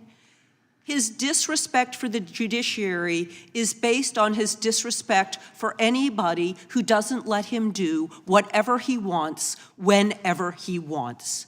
And he is very dangerous right now because he is the President of the United States of America. And we are seeing him treat the people of the United States of America the same way he treated those poor contractors he never paid, the same way he treated women who he sexually assaulted. He is doing the same thing to the United States of America. So, Professor Shaw, on February 9th, Donald Trump told reporters that no judge, quote, should be allowed to rule against his administration's unconstitutional changes to how our government operates. And the next day, Vice President J.D. Vance posted on X, judges aren't allowed to control the executive branch's legitimate power. Just to be clear, does the president decide what issues judges get to rule on under our Constitution? No, really since, Marbury versus Madison, 1803, judges and the Supreme Court, right, sitting at the top of the federal judiciary, have had the final word on the meaning of the Constitution and the laws and the consistency of laws or executive action with the Constitution. So in our system, it has been the courts and not the president who have had the final word. Thank you for that. So I am going to quote Fourth Circuit Judge Michael Ludig, who I can testify, no liberal. I had a case in front of him. He was a tough customer in the Fourth Circuit. He was appointed by George H.W. Bush, and he recently noted in an op-ed for the New York Times, quote, "A country without an independent judiciary is not one in which any of us should want to live, except perhaps Mr. Trump while he resides in the White House." Trump has railed against the federal judiciary for years, as I said in my opening, and especially now that his administration is losing in courts nationwide. So, Professor Shaw, what could Congress do to stand up against Trump's attacks on the judiciary to ensure that it remains functioning, independent, and co-equal in our system of governance? Well, I certainly don't think resolutions of impeachment for no other reason than rulings that, members disagree with are constructive from the perspective of preserving judicial independence. I mean, one thing that I would imagine that bipartisan support could, easily rally behind is judicial security, right? We are in a moment in which we have read about the U.S. Marshal Service concern about heightened levels of threats to federal judges. When there was an actual threat against Justice Kavanaugh in 2022 on a bipartisan basis, security for Supreme Court justices was increased. But I'm not sure that we've seen anything to that effect now. So shoring up judicial independence at a moment where, frankly, there are not a lot of other functioning checks on the executive branch is, to my mind, critically important. And maybe that's one way this body could devote itself to doing that. And then going back to the impeachment issue that my colleague from Vermont discussed, if Trump is successful in getting judges impeached in the House, I don't think he would be successful with the final decision in the Senate. Is he allowed to demand that a judicial nominee promise not to rule against him or his administration if he, under his appointment power? There's nothing in the Constitution that speaks to that one way or another, but it is certainly a very established tradition, bipartisan and longstanding, that presidents do not secure commitments, in particular with respect to particular rulings from nominees they are considering. Certainly the Senate, in its advice and consent role, could seek to enforce that longstanding principle by asking nominees if they have been, asked or have given any kinds of assurances, but it would be wildly inconsistent with our practice for a president to seek such assurance from a nominee. Thank you, Mr. Chair, and I yield back. Gentlelady yields back. Does the ranking member have a unanimous consent request? Thank you very much, Mr. Chairman. This is from March 31, 2025, the makeup artist that Donald Trump deported under the Alien Enemies Act from The Atlantic. Without objection, so ordered.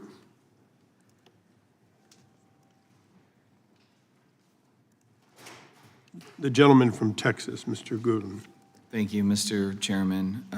Ms. Shaw, earlier you said that you worried that some of the intent of these actions will have a chilling effect to disincentivize the taking on of clients, and that the legal system we have requires lawyers to take on unpopular clients. Would you expand on that, please?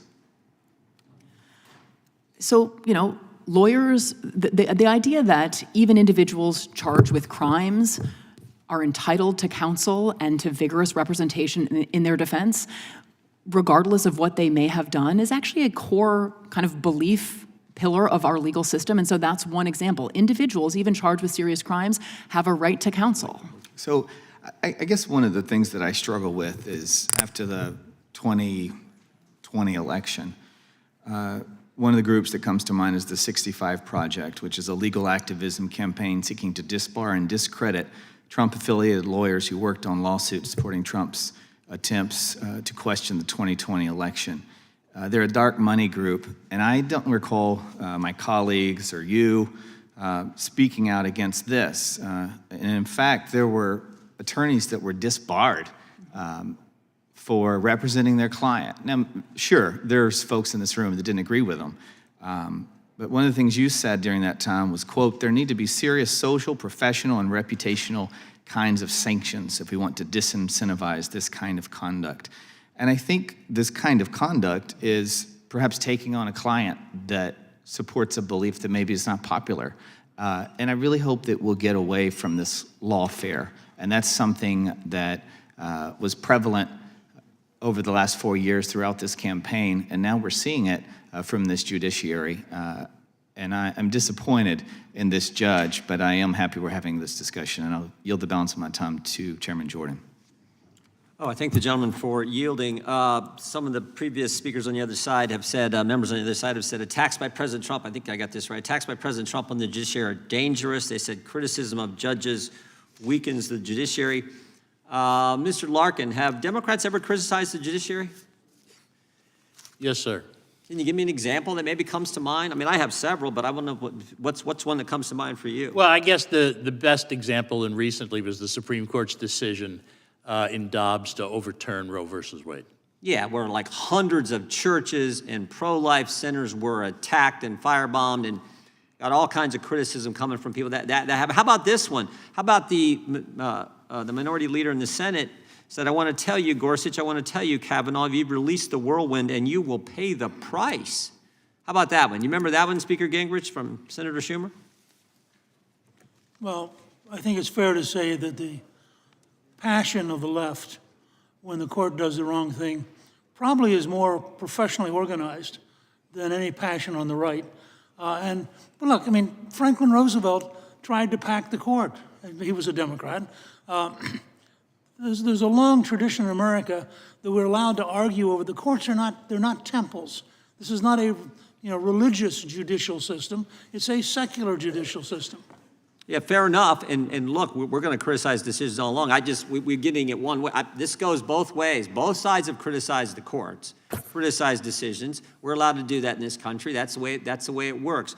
Professor Shaw, do you think it was appropriate for what Mr. Schumer, Senator Schumer, said on the steps of the Supreme Court when he said you will pay the price, referencing two members, sitting members of the United States Supreme Court? I think he should have phrased it differently. I'm sure he feels the same way. What about the Dobbs leak? What do you think about that and some of the comments that were made after that decision was leaked? Do you think that was good? I'm not sure what comments you're talking about. That there were very, very sharp criticism of Justice Alito's opinion in Dobbs. I think that's perfectly healthy, yes. I think we had a member said that there should be impeachment for the decisions that happened after the Dobbs decision. There should be impeachment of one of the Supreme Court justices. A member of Congress said that. Do you think that's appropriate?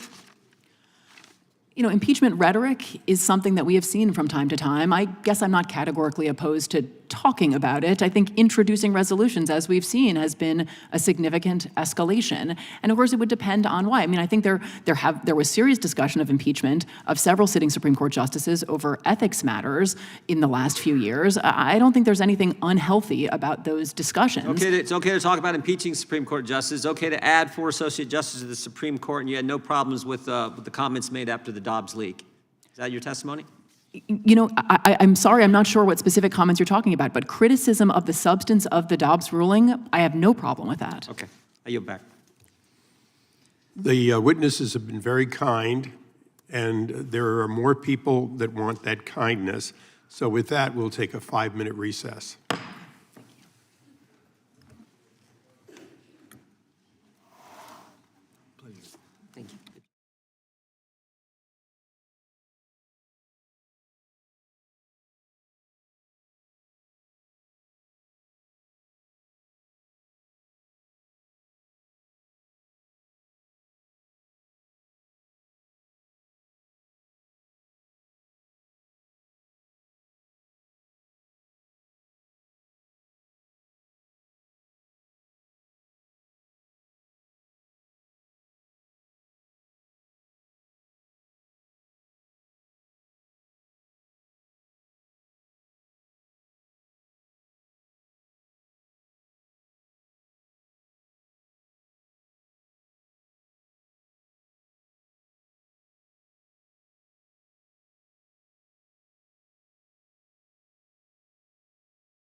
take our seats. We've been informed that we're going to have a vote in about the next 15 or 20 minutes. And Mr. Speaker, with the exception of the Speaker, all of us have to go vote like Pavlovian dogs. We will drool otherwise.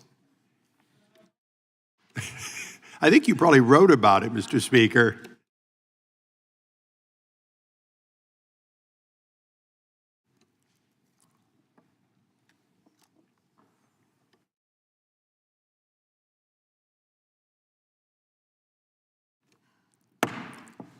Committee will come to order. We now recognize the gentlelady from California for 5 minutes. Thank you, Mr. Chair and Ranking Member. You know, the student tours have started back up here in the Capitol, and I was walking through the rotunda. I walked past a group of young kids from Ohio, and the kids were listening to their teacher talk about George Washington, and then I heard the teacher say that this is where we have all of our checks and balances. And I remember thinking to myself, well, only for a few months more. And you talk about banning books. I was like, well, we might have to ban all of the books that talk about checks and balances because we won't have any at the rate this committee is going. So in 4th grade, children are learning about civics, the 3 branches of government, the checks and balances of power between the different branches, the co-equal partnership between the executive and legislative, the independence of the judiciary. Not a new phenomenon. Article 3 judges were established 236 years ago in the Constitution with the lifetime tenure. And we could go back, and I've heard it in this committee, and talk about Marbury versus Madison, Plessy versus Ferguson, Dred Scott, but more recent is where I want to land. And I thank the chair for also bringing up some of these rulings. We've had Bush v. Gore, we've had Citizens United, we've had Hobby Lobby, we've had Masterpiece Cake Shop, we've had the overturning of Roe v. Wade. And yes, all major wins hailed by the right. And in the aftermath of these rulings, even with the passion of the left, Mr. Speaker, the judicial institutions remained intact, and bench officers were not excoriated or physically threatened. In fact, one U.S. district judge, her son was killed.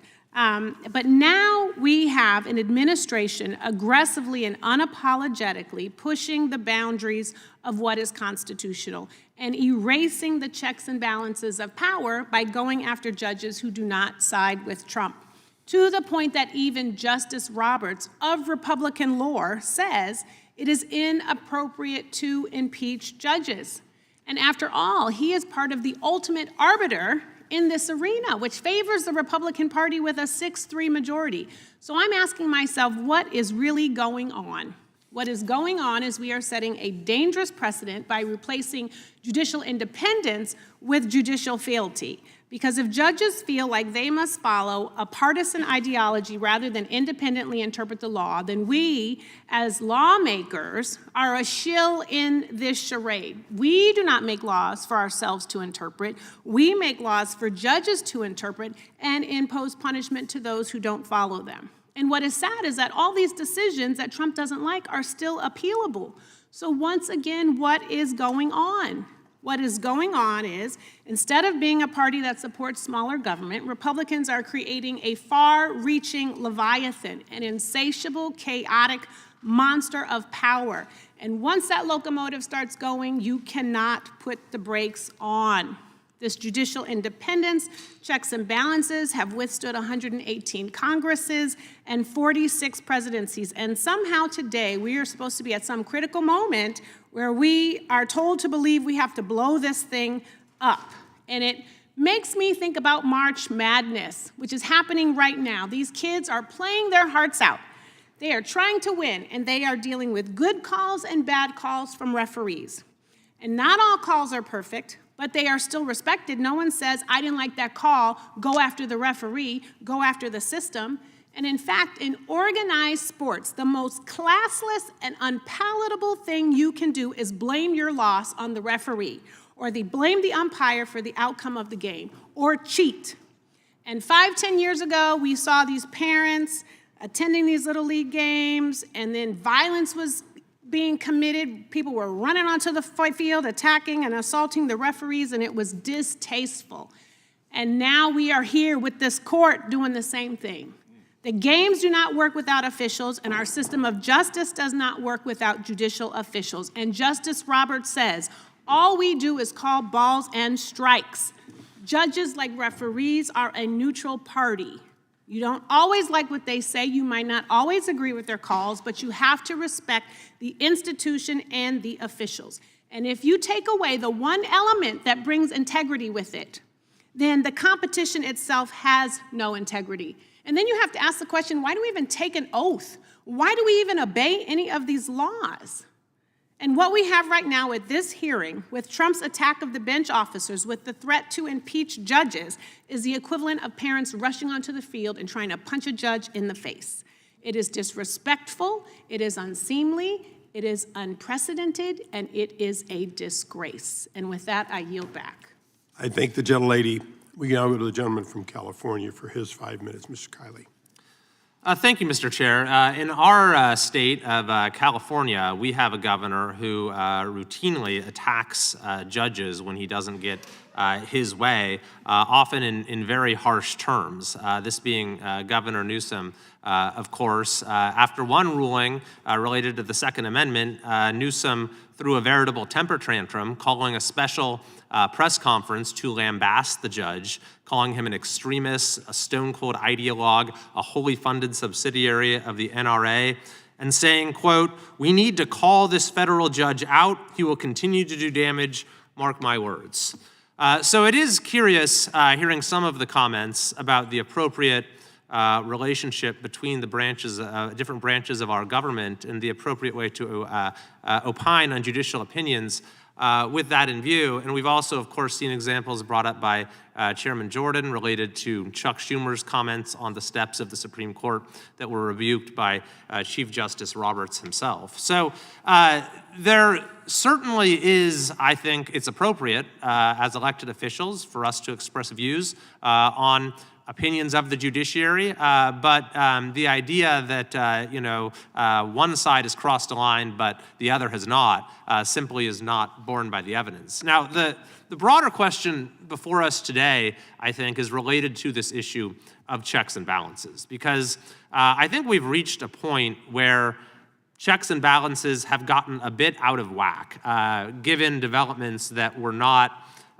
really on the minds of the founders related to the idea of nationwide injunctions, which didn't exist in the early years of the Republic, or really not until modern times. And given the expansive growth of the federal judiciary, such that now you have not just an issue of the judiciary impeding the president or impeding Congress, but rather you have the ability of any individual judge to do so. As Justice Gorsuch has said, the government's hope of implementing any new policy could face the long odds of a straight sweep, parlaying a 94-0 win in the district courts into a 12-0 victory in the courts of appeal. So what these nationwide injunctions have effectively done is not just shifted power from one branch to another, but empowered the most extreme people within the judicial branch by saying that we're going to give one judge who can be essentially picked by the plaintiffs the ability to put a policy on hold. And what this creates is a sense of stasis, and I think a sense of frustration.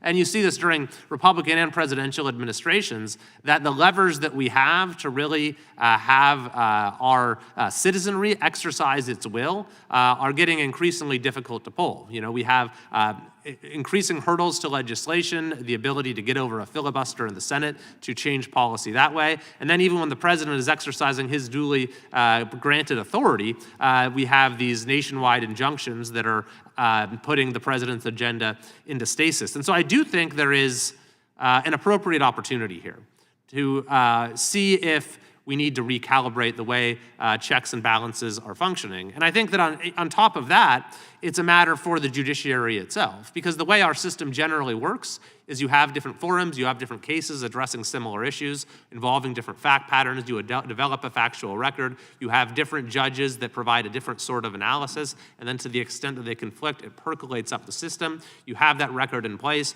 and you can then come to a decision that has the most fully considered process, that within our system. And these nationwide injunctions are short-circuiting that entire process, not allowing for the merits of an issue to be duly considered, and simply giving one particular judge, often on the extreme end of the distribution, full say on the matter. So, Mr. Gingrich, Speaker Gingrich, you've mentioned a few possible remedies here. One that caught my attention was the ability of the Chief Justice to establish a procedure as it concerns nationwide injunctions. What would that look like?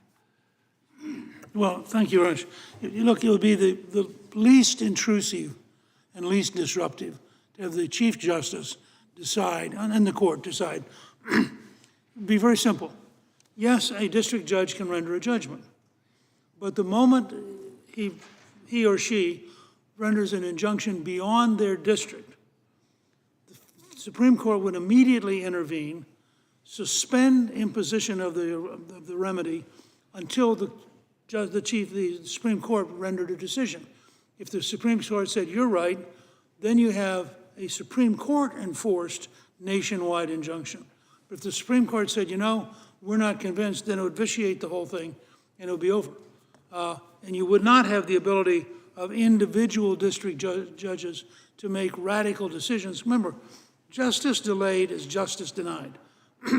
You start having, and this is where frankly, the Chief Justice was, I think, a little bit silly, to say, well, there's an appeals process. If you're talking about getting rid of criminals, or you're talking about defending the country, an appeals process can run so long that the damage has already been done by the time you go through the appeal. And so I think in some form, if we're going to retain the ability of district judges to issue any injunction, it has to be modified. If we can't get a modification, it has to be abolished. Thank you very much, and I would encourage the Chief Justice to hopefully be thinking about this from his perspective, and in Congress, we of course also have tools to create expedited appeals, and I think that frankly, that's hopefully perhaps a compromise that both sides could come to, since this will be an issue that arises in future administrations as well. I thank the gentleman. I now ask unanimous consent that Ms. Crockett be permitted to participate in today's hearing for the purpose of questioning a witness if a member yields time for that purpose. And without objection so ordered, I now recognize the gentleman from California, Mr. Swalwell. We're about 2+ hours into this hearing, maybe 3, and as I'm taking stock, we're here because some guy I've never heard of, he might be in Congress, introduced an impeachment resolution, but he's not here. He hasn't been here for at least the last hour, and every witness here is in agreement that we really shouldn't be impeaching judges. I haven't heard a single colleague on the other side say we should be impeaching Would the gentleman judges. yield? Not yet. And this guy's just raising bucks on this issue. This is like a fundraising ploy, but we all are here, like we're in our suits, we're wasting, or we're not dedicating ourselves to other matters because this guy wrote some article. It just seems kind of absurd to me because no one even thinks that's the remedy. And I dare, whoever this person is, I hope he would come, I dare him to bring a privilege resolution because we could actually debate this, but it's just a stunt. I promise you, it's a stunt. I will contribute to his campaign if he brings before this committee an impeachment resolution. Now, Speaker, you said some of these judges are pretend presidents, how much would the gentleman give to his campaign? 700 district judges that are pretending that they're president. There's a judge, a single judge in a federal courthouse in Amarillo, Texas, where conservatives are forum shopping and having cases sent to him, Judge Kaczmarek.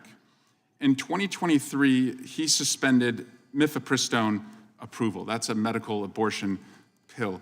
Can you direct me, Speaker, to the statement you gave objecting to him doing that? I couldn't find it. No, I haven't spoken out on this issue until I was invited to come here. Okay. I wrote about it in 2011, and I submitted that for the record. How about when Judge Kaczmarek ruled against ACA protections for LGBTQ individuals in November 2022? Well, Did you speak out against that rogue judge? I think the term "I have not spoken on this issue until I was invited here" was generic and included every single one of the cases you want to ask about. So I will stipulate in advance I did not comment because I did not comment.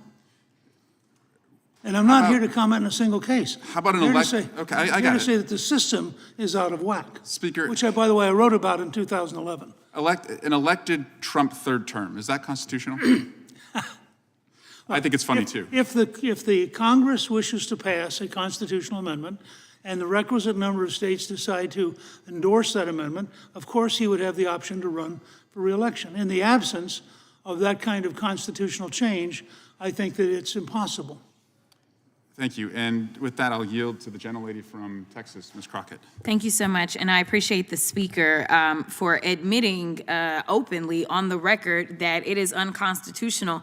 But the concerns that I have are around the fact that we are sitting here pretending as if we all are looking out for the Constitution, yet we are coming from completely different angles. So let me go to Professor Shaw. To be clear, which branch of government is responsible for interpreting what is and what is not legal? Well, the Supreme Court, the Article 3 judicial branch has the final word. So the judiciary is who it is. So it's not the legislators. You know, I'd say every branch has an obligation to interpret the Constitution. The final word comes from the courts. From the courts. It's not the former speakers. It's not everyday people. It's not the president. I just wanted to make sure that we understood who it was that was responsible. And what is so frustrating for so many of the American people, the ones that are watching right now and otherwise, and the reason that they're outraged and scared is because what we see right now is a diminishing of all these institutions. Right now, we have a legislative branch that has decided that it intentionally would disregard their duties. They are not checking the president whatsoever. The only check that the American people have had thus far has been from the judiciary. And the judiciary isn't pulling this out of the sky. In fact, they are coming from basic reading of like the plain language of the Constitution for all of those that are constitutionalists when we start talking about things such as what birthright citizenship is. But one of the things that I want to make sure that I get to, because there are deeper implications if we go down this rabbit hole. Imagine the type of world where the president does whatever he wants to and no one can rein him in. It's a world that right now many people are afraid of. Let me put it this way. If Joe Biden would have done an executive order for abortion, despite what the Supreme Court said, that would have been a problem.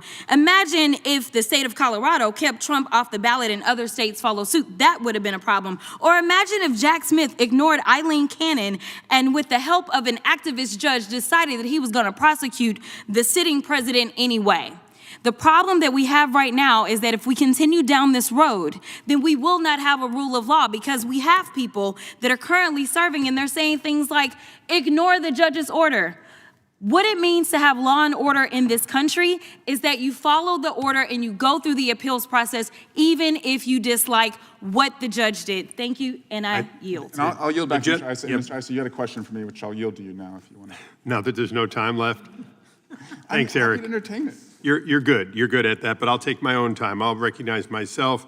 And I'm going to note that when Ms. Ocasio-Cortez, or AOC as we know her, filed articles of impeachment on Justice Thomas and Alito, Ms. Crockett was one of the co-sponsors along with Mr. Cohen, both members of this committee. It does seem interesting that when the shoe is on the other foot, everyone is self-righteous. And I think this is a good example.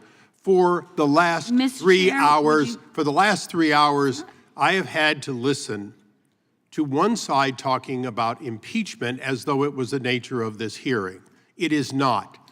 I keep looking at my friend, the late Henry Hyde, and remember that although he led the impeachment when it was necessary, he did so only during that time and then never mentioned it again in hearings. In fact, he was religiously able to focus on the hearing of the day. The hearing of today is really about the question of the future of the court's ability to do its job as intended.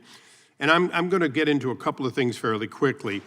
Last night, a California judge, Judge Chen, proactively stopped the ending of these temporary protective status. So the very person that they're talking about, who is now apparently back in his home country of El Salvador, can no longer be sent there because a judge has decided in California to stop an action which was done completely by one president at his discretion. And when another president says, I'm ending it at my discretion, they stop him. So I'm going to go to Mr. Larkin first. You mentioned earlier on Alaska, I think, in passing about judges in various places. And I'll reiterate a question that Speaker Gingrich also answered earlier. If one judge can take a case before them and make rulings on behalf of plaintiffs not there, and yet it's a district court judge, and we know that courts around the country routinely take similar cases with different plaintiffs and decide them differently, and that's how we generally get to the Supreme Court, is to resolve those. Is there any reason that this administration couldn't file a declaratory judgment, not in California where Judge Chen ruled, but in some other place, let's say Texas, which has been mentioned today, and get a different outcome, and in fact undo and give in fact the administration a legitimate right to say, no, we've been found not to be enjoined, but we have a right to do it as long as we siphon it through Texas instead of California. Is there any reason today that that doesn't exist as a problem of these national injunctions which are not in the jurisdiction of these judges? What you're talking about is a problem that the Supreme Court contemplated when it decided the Mendoza case some years ago. It recognized that different courts will decide issues differently, and it decided not to bind the government the first time it lost. If the government lost in Maine, it could continue to take the same position in Alaska or in the other states. They were asked to basically adopt a one-and-done rule, and the Supreme Court rejected it. So it's permissible under the law. So when people talk about this president acting illegally, the fact is this president, by acquiescing to these and going through the appellate process, actually is going further than he has to under the Constitution. The reality is he could simply say, you made your decision, we just won't do it in your district, but we'll do it elsewhere, and we'll seek other remedies in other areas. So the fact is this administration has been overly generous for this first 70-some days, correct? The Supreme Court in Mendoza was unanimous. It included conservatives and liberals on that court, and they allowed that development So under to occur. Mendoza, the fact is only the Supreme Court speaks for the entire nation, and that is what we are discussing here today. It's the issue before us. Is that correct? Yes, absolutely. Okay, I'm going to just derive a couple of other quick things. There was an earlier question on Rule 65. Mm-hmm. Now, these are produced by the court, and the unambiguous language of it says that, in fact, at least in some cases, we won't argue over any one of these now approaching 100 cases, there has to be a bond, and yet there have been no bonds. Is that correct? I have not searched the record in all those cases, so We have. There hasn't been a bond. I'll trust you on that. So Rule 65 is being ignored by these activist judges, and as a result, there's a real question about, in disobedience of those rules, in absence of a bond, they may in fact not be enforceable as valid, correct? That may be. I would not say they're being ignored, because if they weren't raised by the government as an issue in the case, then they might have just been overlooked. So I would trust that from this day forward, they will not be overlooked. You've got enough time. This will be the last round until the recess. You're recognized. Thank you. Thank you very much, Mr. Chairman. Mr. Gingrich, I want to focus on some of your testimony today. You say that a judicial coup d'etat is being implemented by judges of the same political ideology. In another statement, you said that Judge Boasberg has a clear bias against President Trump. Do you know who appointed Judge Boasberg? I think his first appointment was by George Bush. Correct. And we've been talking about nationwide injunctions. There's been a lot of discussion about the injunction on the president's birthright citizenship executive order that was enjoined by Judge Kuenhauer. Do you know who appointed Judge Kuenhauer? No, I don't. Ronald Reagan. So let's just focus on these two Republican-appointed judges so we can just remove all the allegations of partisan bias. So we're removing the other 90. So let's focus first on Judge Boasberg's case, which is the Alien Enemies Act of 1798 law that very specifically applies during wartime or if the country is subject to an invasion. Now, you would agree, I assume, as a former Speaker of the House, that it is Congress's duty to declare war. I think there's also a provision of that act which does say for invasion, and I think the average American will tell you they feel that we've been invaded by the policies of the Biden administration. So are we now supposed to say that your assessment of the average American's view determines whether or not we are under invasion by Venezuela? So that's what we're supposed to do. Now, is it, if not the average American, what your testimony is here today is that Donald Trump, because he was elected president, alone should determine whether or not that law applies without any due process. Is that your testimony? No, my position is that the Supreme Court should have the opportunity in a nationwide issue to render, but remember. Okay, so let me reclaim my time. So basically what you're saying then is the problem here is that Judge Boasberg pre-certified a class because, of course, it is the exact same legal question for every single person who was removed to El Salvador. And what really should happen is that every single one of those people should have to file their own lawsuits. And each district then judge should rule on it. Because that's the difference, the opposite of a nationwide injunction, right? Actually, as I've said several times in the last 3 hours, there can be a provision by which the Supreme Court takes up that injunction. So which is it? Do you oppose nationwide injunctions as a judicial coup d'etat? No. Or do you think nationwide injunctions are appropriate in certain circumstances but should have expedited appeal? I believe that nationwide injunctions by an individual judge is far too much power, and that there could be a procedure. Let's keep on with Judge Boasberg's case, okay? So he issued, and by the way, he did not issue an order on the underlying issue. He temporarily enjoined the president from whisking off people to another country without due process so that the legal issue could be resolved. Now, you say expedited appeal. That opinion, that case was already appealed to the district court, the Court of Appeals for the district court. They've already ruled. And by 2-1, they kept the temporary injunction in. It was a Republican appointee, Judge Henderson, who was one of the two. So I guess I'm confused as to what the problem is with a temporary nationwide injunction so that the issue can be resolved, and if necessary, ultimately by the Supreme Court. It sounds like you agree with me that that is the appropriate process. The difference is whether or not you believe, one, that time matters, and well, this was within a matter of weeks. It's now up before the Supreme Court. That's expedited, and I will say, I wholly agree with you, and to my colleague, Mr. Kiley, I would happily work to expedite appeals for nationwide injunctions. I hope my Republican colleagues would work with us to expedite enforcement of congressional subpoenas. The courts take far too long. I agree with you.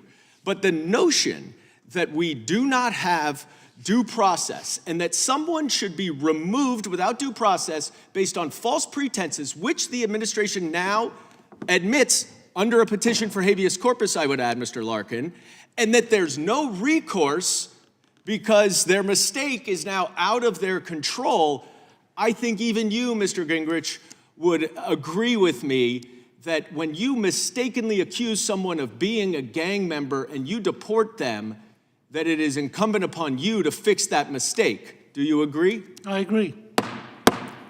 And with that, we're going to give you at least until, let's call it 2:30 to return. We stand in recess.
You're next.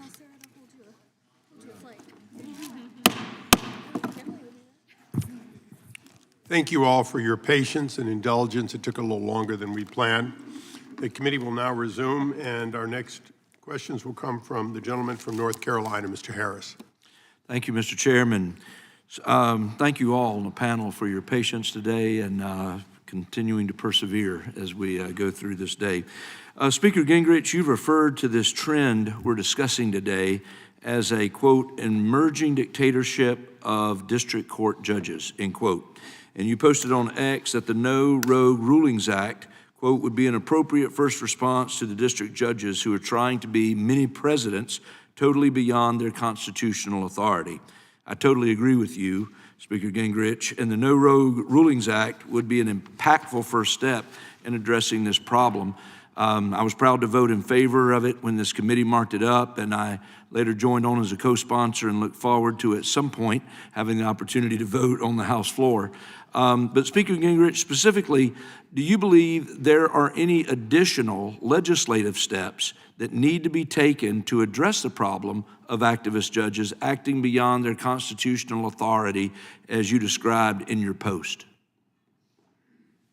Well, I would just say for the moment that this issue of district judges becoming alternative presidents and issuing nationwide injunctions is such a central point to where we are, that solving this, first of all, if we can successfully limit the district judges, we will have sent such a strong signal of rebalancing the Constitution that I think it will sober up everybody in the judicial side.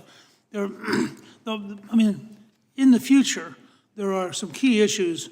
The whole notion of whether judicial supremacy means supreme inside Article 3 or supreme over Article 1 and 2, I think is an issue worth taking up. But I would put that a very distant second to solving this immediate problem, because if you solve the immediate problem, you both make it possible for the executive branch to be effective, and you've sent a pretty powerful rebuke to the judicial branch that they can't overreach in what they're doing. So I would make it a sequence in that sense. I got you. Well, as we all know, President Trump issued an executive order 14160, which was referenced earlier today, in ending birthright citizenship for children born to illegal immigrants or those on temporary visas. It was on February 5th that U.S. District Judge Deborah Boardman of the District of Maryland issued a nationwide preliminary injunction against this executive order, arguing that it ran afoul of the 14th Amendment. Speaker Gingrich, do you think it is in line with the president's duties to re-examine birthright citizenship as he did with Executive Order 14160? Well, I mean, it's certainly a legitimate function of the presidency to look at how things change and how they evolve. I suspect in the short run, this will be resolved at the Supreme Court level. And I personally believe that it's pretty hard to go back and look at the debate at the time of the 14th Amendment was adopted and somehow leap from that to a birthright situation. And in fact, they're fairly clear, for example, that people who are born to diplomats in the United States do not count as citizens. And there are other factors there, but I think the next phase of that argument is going to be at the Supreme Court level. And then I think, depending on what happens, we live in a very different era. The scale of illegal immigration, which frankly has changed. My guess is some of these debates will change pretty dramatically because President Trump is being so stunningly effective at controlling the border and pretty effective at going after illegals who are also criminal. But I do think in the long run, having somebody who deliberately comes in the U.S. just long enough to have a child, and then having had the child, maybe on a tourist visa, if you will, claiming now they have an American citizen in their family. My guess is, to the degree that that continues to evolve with modern transportation, that we'll probably revisit this issue. But first, we ought to see exactly what the Supreme Court says. All right. Thank you, sir. Mr. Chairman, I yield back. If you'd yield to me. I'll yield to you. I'll follow up on that briefly. So a diplomat's child is not a citizen, correct? Specifically correct. So a diplomat is here on a visa and is lawfully in this country, including the spouse, typically. would an invading armies that comes with its spouses, well, here occupying, let's say, Texas, would their children be covered under the 14th Amendment? My reading of the debates about the amendment would suggest that you had to be here legally in order to be qualified to have a child who would become an American. See, you couldn't be here illegally. You couldn't be here in a situation where you would not be within American law. And I think in that sense, an invading army by definition is not here as part of the American law. So it's a legitimate debate on the 14th Amendment No, and no, where you'd be in and out. I think it was a habit which grew up sort of absent-mindedly when there frankly weren't very many cases. And as it got to be a bigger and bigger issue, people began to say, wait a second, do we really think that in the 1860s, this is something they had in mind? And I think it's pretty hard to read the debate and conclude that they wanted birthright citizenship for non-citizens. Yep. So now we go to the gentleman from Missouri next. Excuse me. Oh, I'm sorry. Thank you. Oh, you haven't gone yet? No, I have not. You sit so close. I know. The gentlelady is recognized for 5 minutes. Thank you. It's interesting that we've returned to the birthright citizenship argument because I think the courts that have looked at this issue, several courts already, and have reviewed the debates from that time, found that they did explicitly consider the issue of non-citizens and who was in the country, and the court has considered it as well. But I think, Mr. Raskin, I could yield to you for a minute. Well, thank you, Ms. Gallen. I've looked at this question too. I've gone back and I've read the debates. All of the explicit mentions I've seen were explicitly to reject the proposition that Speaker Gingrich just mentioned, the idea that somehow you wouldn't be covered. There was an exception talked about for the children of diplomats, but that was very much a discrete exception everybody identified. And one way of understanding this, of course, is that the African Americans for whom the first sentence of the 14th Amendment were core intended themselves all had parents and grandparents who were non-citizens, because the meaning of the Dred Scott decision was that you could never be a citizen if you were an African American or the descendant of slaves. And so the first sentence of the 14th Amendment, all persons born or naturalized in the United States and subject to the jurisdiction thereof shall be citizens of the United States, was a direct overruling of Dred Scott and saying that all of these people whose parents were not citizens could come in. And there were specific questions on the floor about people from other countries, especially what were considered the Dread Chinese at the point. And there were very emphatic statements made that, yes, even the children born of Chinese non-citizens would be citizens. So I'm not quite sure what the speaker is referring to. If you've written a law review article on that, I would love to see it. But everything that I've seen, both directly in the debates and the law review literature, is completely counter to what he just said. Thank you for yielding. Thank you. The committee's covered a lot of ground today, and I just wanted to return for a minute to some of the basic civics principles that were raised by this hearing and why our courts and an independent judiciary matter. Some of our colleagues and the administration itself have suggested that since Donald Trump won the 2024 presidential election, his actions and his interpretation of the law can't be questioned. Can you explain why that's a problem under our constitutional system? Sure, I would say that sort of maybe the single most important core structural principle in our Constitution is that power be divided and that power check power, because too much concentration of power leads to tyranny. So all that we have seen with the rulings that have come down that have found violations of either statutes passed by Congress or provisions of the Constitution is the separation of powers working as intended. So the president having the sole and final authority to determine the meaning of laws, statutes, or the Constitution is just fundamentally inconsistent with the notion of separated powers that is, I think, the core of our Constitution. I think we've also had conversations today about due process and how vesting all the power to determine what the law is and who is subject to it in one person or one branch leads to a slippery slope. We've heard today that the administration has deported someone who was not a Venezuelan gang member and in fact did not even have a criminal record. We know that in the past, the administration has deported citizens, because they were not able to get a hearing to prove they were citizens. So this slippery slope becomes very real. Nobody here is saying that we shouldn't punish or deport violent criminals, but we are saying that you need to prove someone is a violent criminal before you can exert this kind of punishment on them. Can you talk about how that impacts every American? Sure. Yeah, I mean, I just think that the only way that government can be sure and that all of us can be sure that they are targeting the right people for these harshest of punishments is by affording a modicum of process, right? That is the notion of due process. So making sure that individuals understand what is being alleged against them and have some opportunity to respond, that is just the heart of due process.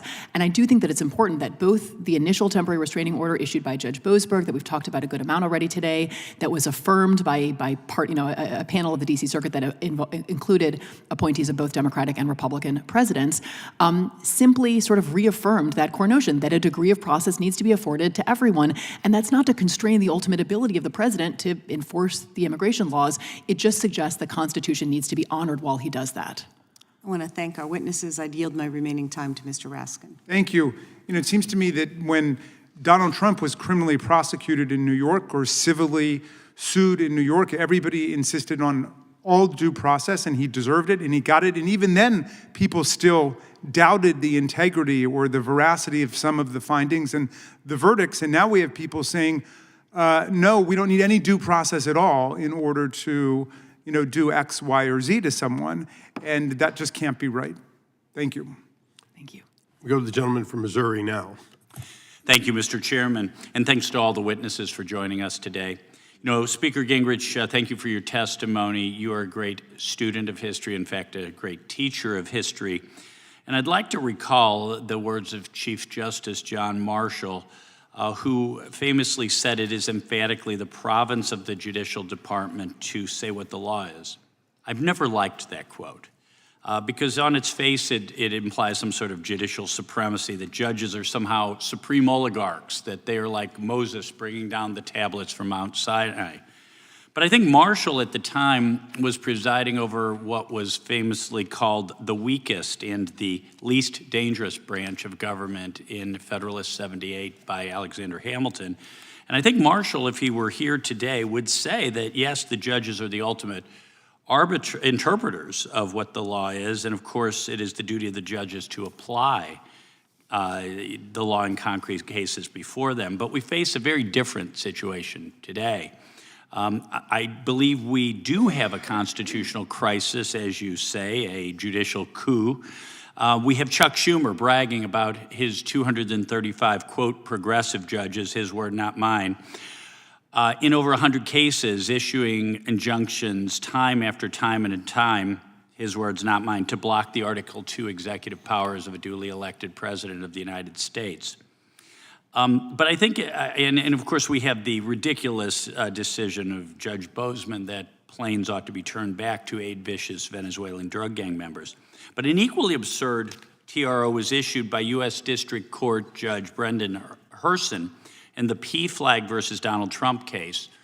In that decision, Herson halted President Trump's January 28th executive order protecting children from chemical and surgical mutilation, which blocked taxpayer dollars from being used for sex change operations for children.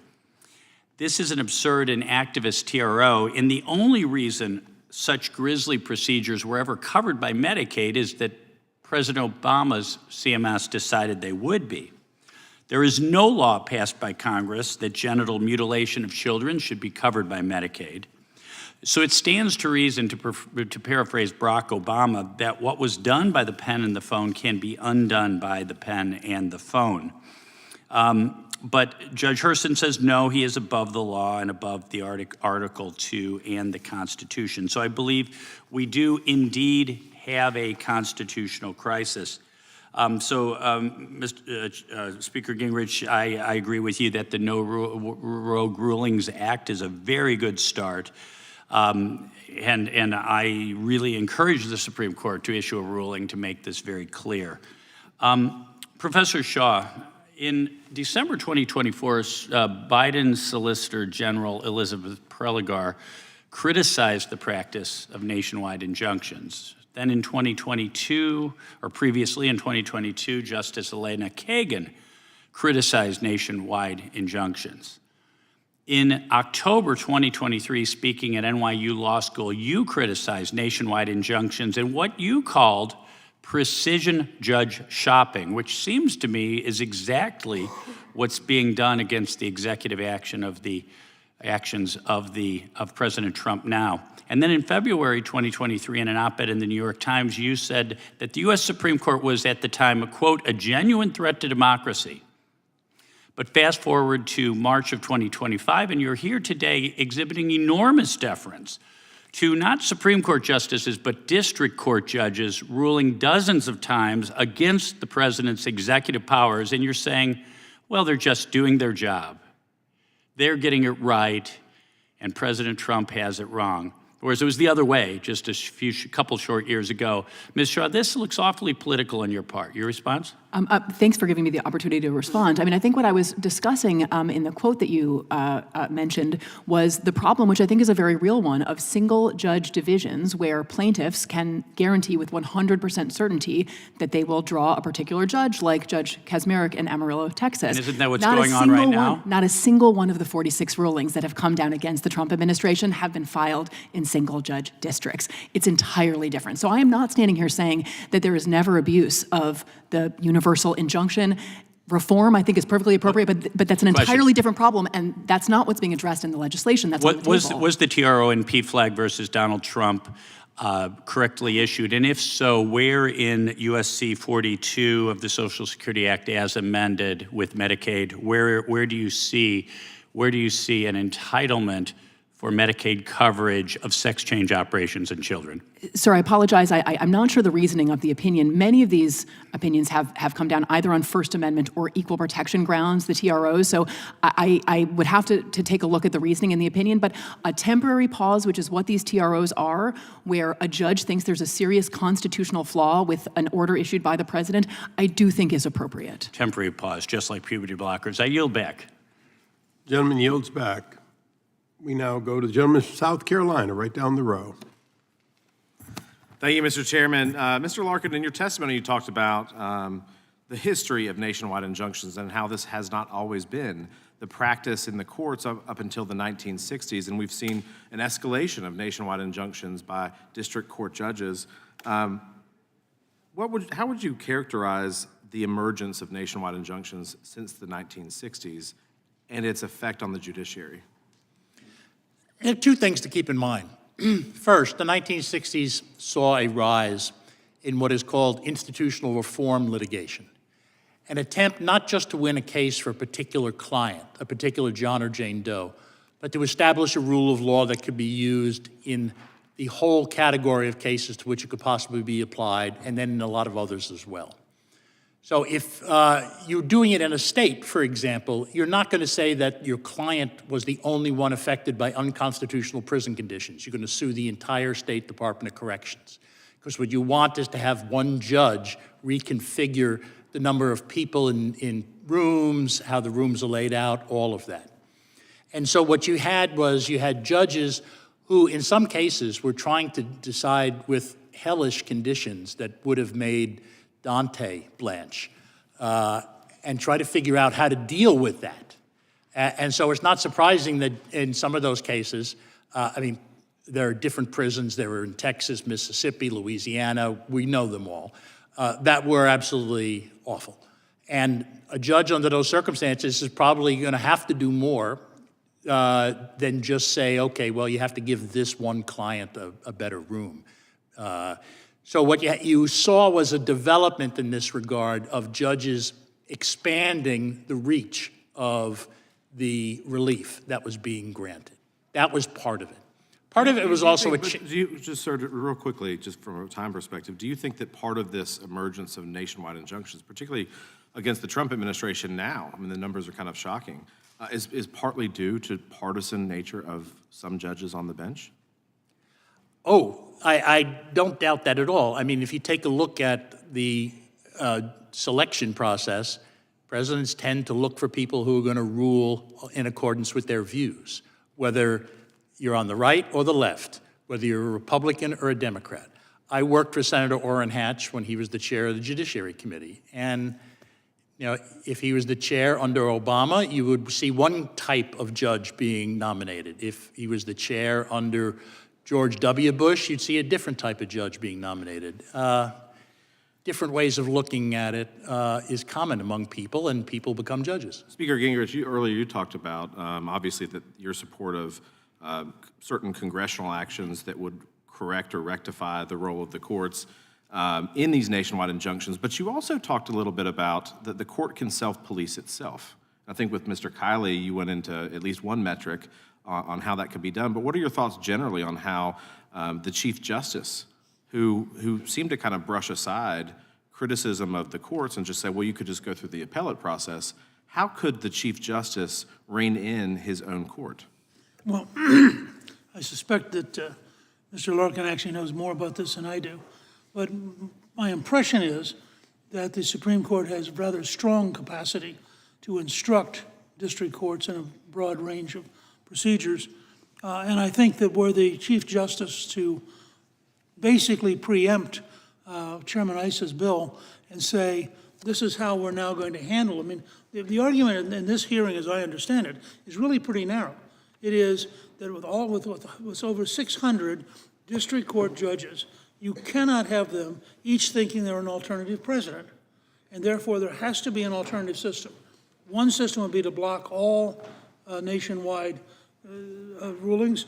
Another system would be to have it appealed automatically to the Supreme Court. So a nationwide ruling immediately got a nationwide court looking at it and recognizing that the appeals process that the Supreme Court Chief Justice referred to is nonsense when you're talking about executive branch actions, because the length of time it takes to go through the appeals process is by itself destructive of the capacity to have what Hamilton called as an active chief executive. He said that the system will only work with an active chief executive. Well, you can't be an active chief executive if you have a whole bunch of Lilliputians tying you up. And this is a classic example of Gulliver and the local district judge who suddenly has blown themselves up in their own ego and decided, I too could be president, and I'll show you because I'm actually a superior president, because you have to obey me. Right. It's impossible to defend situations. And in that circumstance, sir, I know I'm over time here briefly, but in that circumstance, you have 600 presidents of the United States. Thank you, Mr. Speaker. With Thank that, I you. yield back. Gentleman from Wisconsin. Yeah, I don't like being here today. It's a sad state of affairs because you don't like to have to clip the wings of the judiciary or say that sometimes we don't have to obey a judge's order, which is, I think, where this is leading. But we have a lot of judges who are reaching decisions that are just so completely out of line, and where a lot of these decisions are going to revolve around immigration and removing people. And the only reason this has become such a big issue is that we had a president who decided, to the degree which he could, he's not going to enforce the immigration laws of the country. So after you have completely irresponsible president and completely irresponsible judges, you wind up in the mess we are today. Now, just to clarify things, I'll ask, maybe Mr. Larkin, Speaker Gingrich. Obviously, the country's been around now under our current Constitution for about 230 years, what precedents from the early part of our country indicate that injunctions should not be beyond parties directly involved in litigation? In other words, when Abraham Lincoln went to law school, what would he have thought about these decisions? Well, of course, Lincoln didn't go to law school. You're right, I was going to correct myself. He read the law. You're right. But look, I've been around long enough that I remember talking with Jefferson. And when I talked to Jefferson, he said, you simply can't have an oligarchy.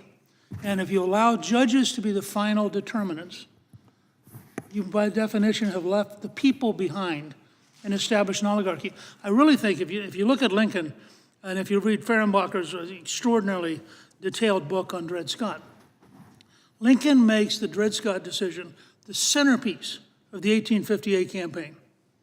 And when Lincoln is very clear about this, think about Lincoln at Gettysburg, when he says government of the people, by the people and for the people. He's not only referring to Southern slave owners, he's referring to the court.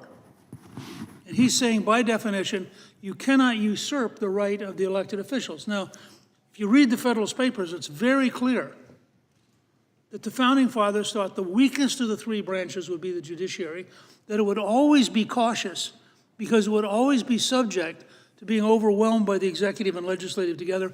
And in fact, you all represent the branch the Founding Fathers most feared because they assumed that the people elected by the people would have the greatest power. So we just have to recognize there's a... And we said they were wise. Yeah, that's right. Look, Did I we think there are good reasons to fear the institution I once led. Can I just add a short supplement to that? Sure, I'd like to say, did this issue ever come up in the 1840s or 1850s or 1860s or 1870s? No. Okay, it was just assumed, it was understood at the time? The law of equity was party-specific. If person one sued person two, the court would remedy whatever harm person one suffered. The court would not then go on and enter an injunction that tried to govern society. That was not the role of the courts. And the Supreme Court has even made that point more recently. They've said the responsibility to adjudicate a case or controversy is quite different from the responsibility to govern the society. The Lewis versus Casey, which is cited in one of my articles, makes this point. So it was not a component of equity in England or, as you put it, in the 1840s, 50s, or 60s. It happened only much later. Okay, now we're never supposed to, they tell us you're never supposed to ask the Democrat witness, but I'll break with my stuff. Ms. Shaw, what do you think is the strongest example of a case, say, before 1870, in which a district court tried to come up with a ruling that affected the whole country? We don't have examples that are of the sort of nationwide injunction that we know today. I don't think that's really in question. There's been an enormous increase. The scholarly debate about how kind of how historically grounded this is, goes back and forth, but it's either about a century old or a little more, but I don't think there's much suggestion that there were injunctions of this sort in the early Okay, that would be an 19th indication century. that under our Constitution, our forefathers never dreamed we'd have these type of rulings come from somebody who just, it comes from an individual district. But we'll ask, I could tell Speaker Gingrich wanted to get in one more swing here, so we'll let you get in the swing and then I'll. Look, what we have seen over the long sweep of American history is a gradual, steady increase in the self-esteem and power of lawyers. Marbury versus Madison is totally misrepresented. The fact is that Marshall was terrified of Jefferson, knew that the Jeffersonians would gladly wipe out the court, danced around. It's not revisited until Dred Scott, and Dred Scott's a disaster. And so you really have a long period here where judges didn't think they had the power to define for the country how the country should behave. And what we're living through, and I'm very sympathetic to the agony on the left, because this is if you have Jefferson, Jackson, Lincoln, FDR, and Trump, this is the fifth great cycle of a profound challenge to the existing order. And obviously, these kind of periods are very painful, and they're very dangerous, and you gotta work your way through them. And I think this is one of the examples. You have a group of people, well-meaning, I believe, but ideologically deeply convinced that they have the power to overrule the President of the United States. And now the country has to make a decision. Do we, in fact, have alternative presidents in the form of district judges or not? And the country, I think, will overwhelmingly decide that that's impossible. And so, but this is a classic historic, this is what the Congress should be about at its best. This is a classic historic discussion on both sides of how we retain a balance of power between the three branches. And I think that's where we are. Thank you. We now go to the gentleman from Texas who's been patiently waiting. Thank you, Mr. Chairman, and thank you to the witnesses who are here. We discussed it a little bit earlier, but I'd like to put a little bit of a finer point on it.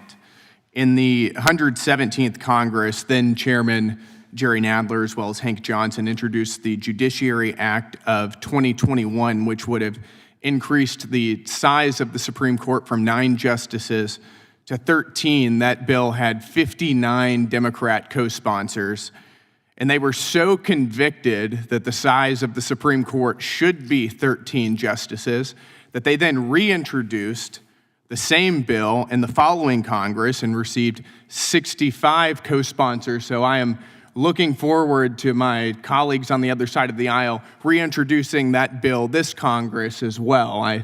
We hear a lot about bipartisanship, and I'm sure you can get a little bit of bipartisan support for that when you do. But with that said, Mr. Chairman, civilization is a very fragile thing. And in the Western world, particularly in the United States, it's been unraveling as the left and their allies in the courts have intentionally and deliberately facilitated the mass migration of criminal illegal aliens into our communities.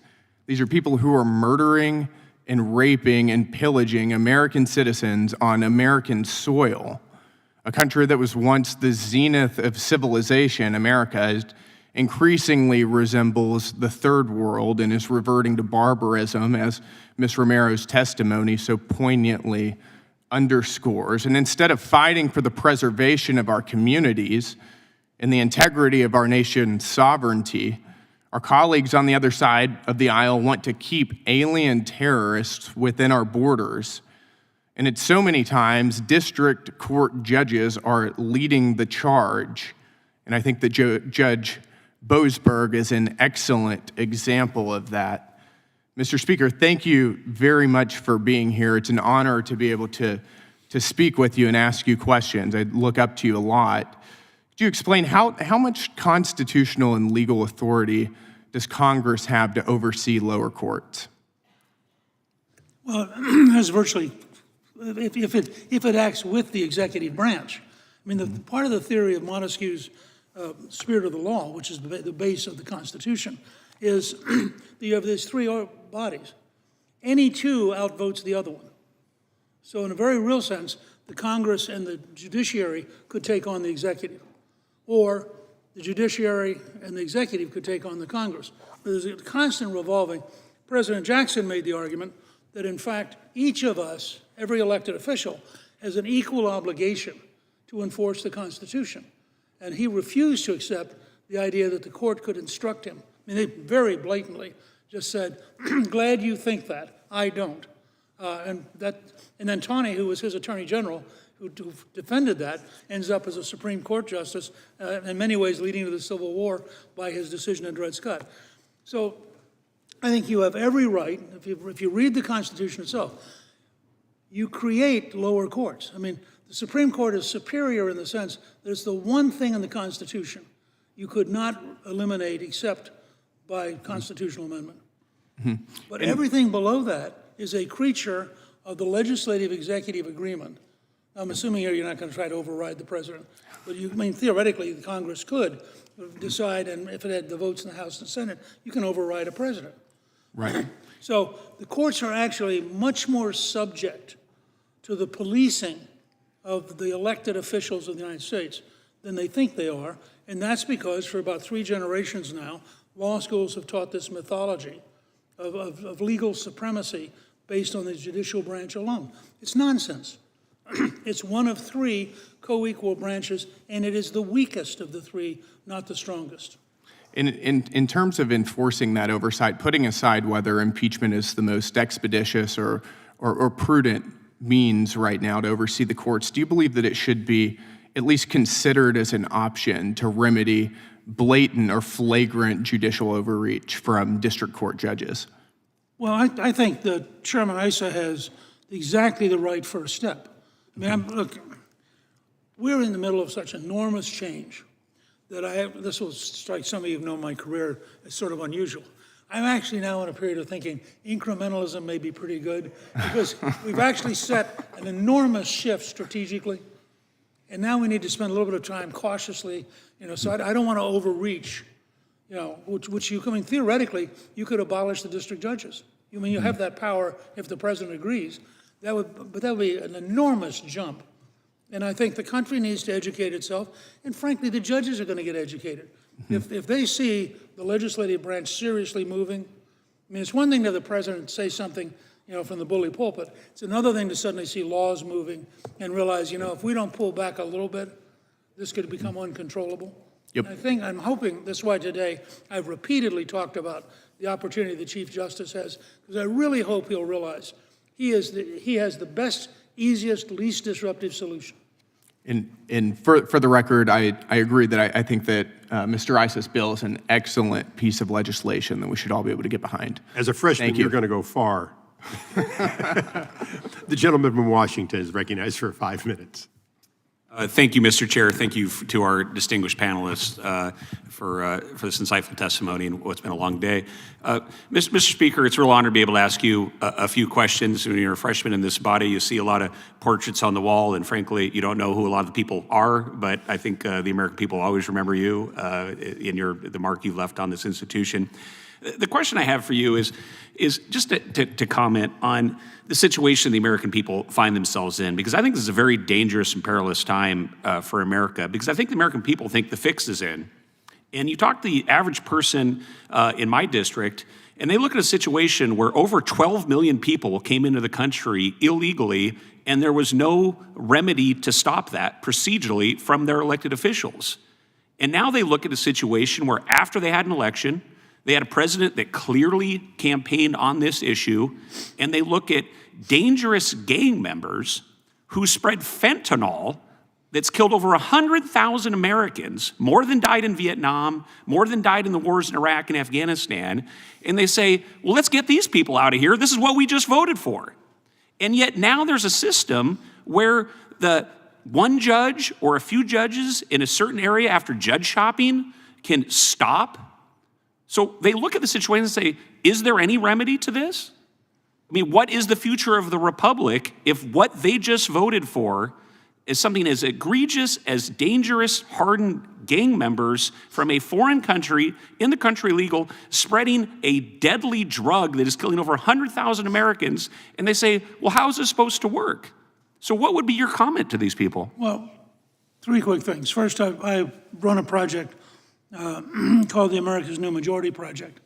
And if you ask the American people, do you think the system is corrupt? 82% say yes. Now that's really dangerous in a free society. I don't care what your ideology, what your partisanship is. When more than 8 out of every 10 of your fellow Americans think the system's corrupt, you have a deep challenge to somehow break through, really on a nonpartisan basis. Second, President Lincoln once said, with public sentiment, anything is possible. Without public sentiment, nothing is possible. And I think it's very important for every judge who thinks they want to impose themselves on the president to ask themselves, are you putting the entire judicial system in disrepute? Because if the country sees really sort of, by the standards of most Americans, fairly radical positions being taken by judges, blocking what is the clear will of the American people, not just the president, I think that it literally puts the entire underlying system under enormous stress and leads to popular dissatisfaction in a way that's very, very dangerous. The stability of the system ultimately requires that all of us find a way to work together, to behave in such a way that people no longer think the system's corrupt.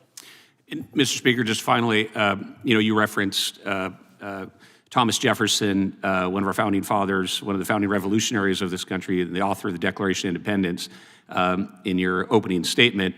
I was able to visit the White House for the first time last week and got to meet President Trump there. And as we came in, we exchanged some pleasantries, and there was a kind of a humorous moment because neither of us knew quite what to do because staff wasn't telling us. And as we had this kind of moment of silence, and he said, well, can I show you the Declaration of Independence? And he turned around and it showed it to me that was on his wall, and he was very proud he just had it installed. And so it was kind of a fun moment, as you can imagine, for any American citizen, particularly a freshman member, a Congress. But I hear you loud and clear, and I hope on what you think is the best remedy at this point is that Chief Justice Roberts steps in and brings some clarity and some sanity to the craziness right now.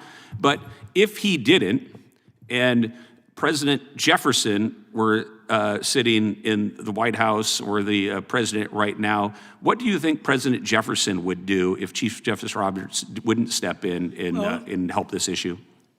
You know, the Jeffersonians as a group were bitterly anti-judge.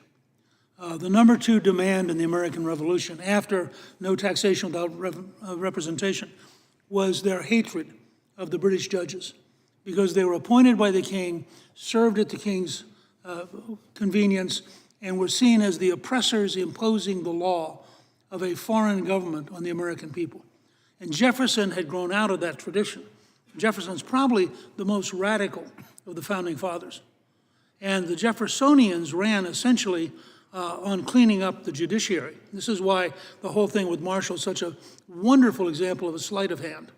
Because if you look at the Judicial Act of in 1801, after they lose the election, the Federalists passed the Judiciary Act of 1801, which creates judges, many of whom were being appointed literally the night before Jefferson sworn in. So they were called the midnight judges.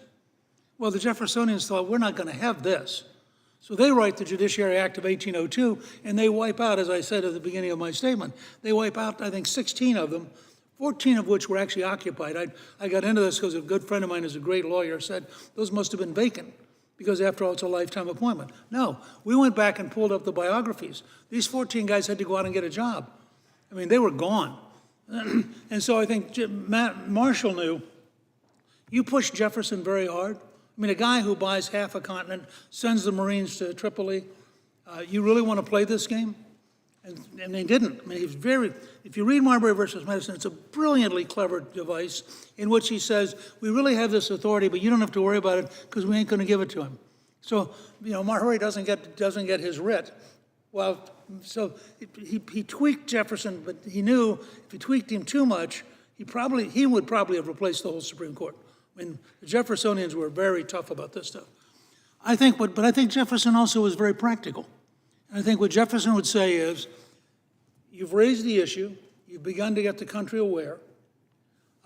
You might consider as a first step, Chairman Issa's bill, there may be, I'm not suggesting this, but I'm responding to your question. It may be speculatively at some point that the most radical and dumbest of the decisions could lead to interrogatories to the judges, first in writing.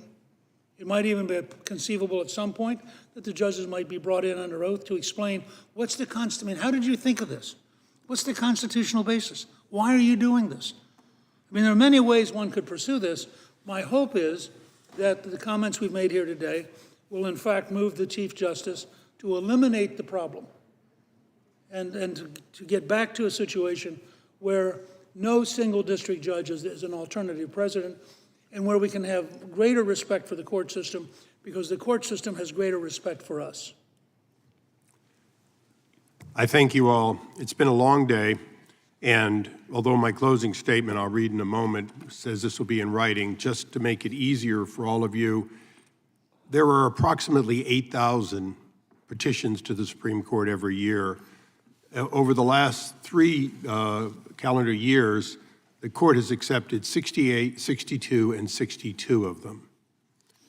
We've heard a great deal today about just appeal, just go through, on now what's clearly going to hit over 100 national injunctions, all of whom would, according to Chief Justice Roberts, have to go to him through an appeal process. Even with Speaker Gingrich's suggestion, that would be 100 additional cases potentially in a year going to the Supreme Court.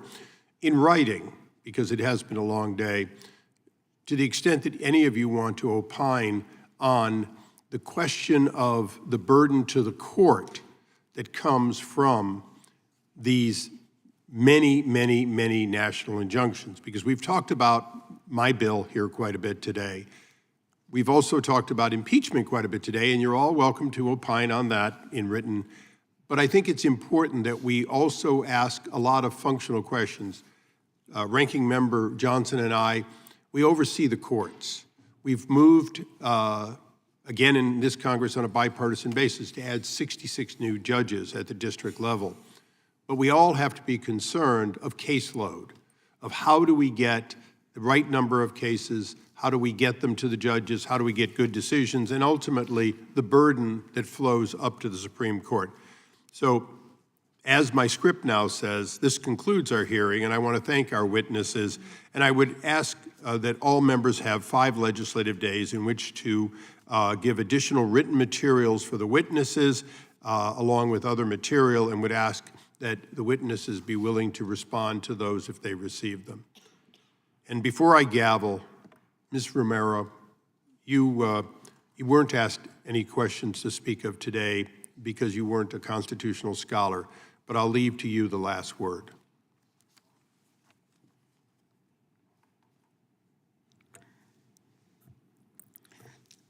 I'm worried that all the outrage following the illegal immigrants' rights and their right to be here, and they could be good people, and we need to have them properly vetted before we get them out of the country. Where was all the outrage before you let them in? Where was all the outrage when my video happened? You guys save your outrage to when it's convenient to fight a president who's trying to make a positive change in the country. Where was all your outrage when I needed your help? Because I feel like you guys have lost the plot, and you're allowing harm to come to Americans in the pursuit of stopping President Trump. And I don't think that that's right, and I don't think that it's fair, and I don't think in the next election it'll stand. Thank you. Mr. Chairman. We stand adjourned.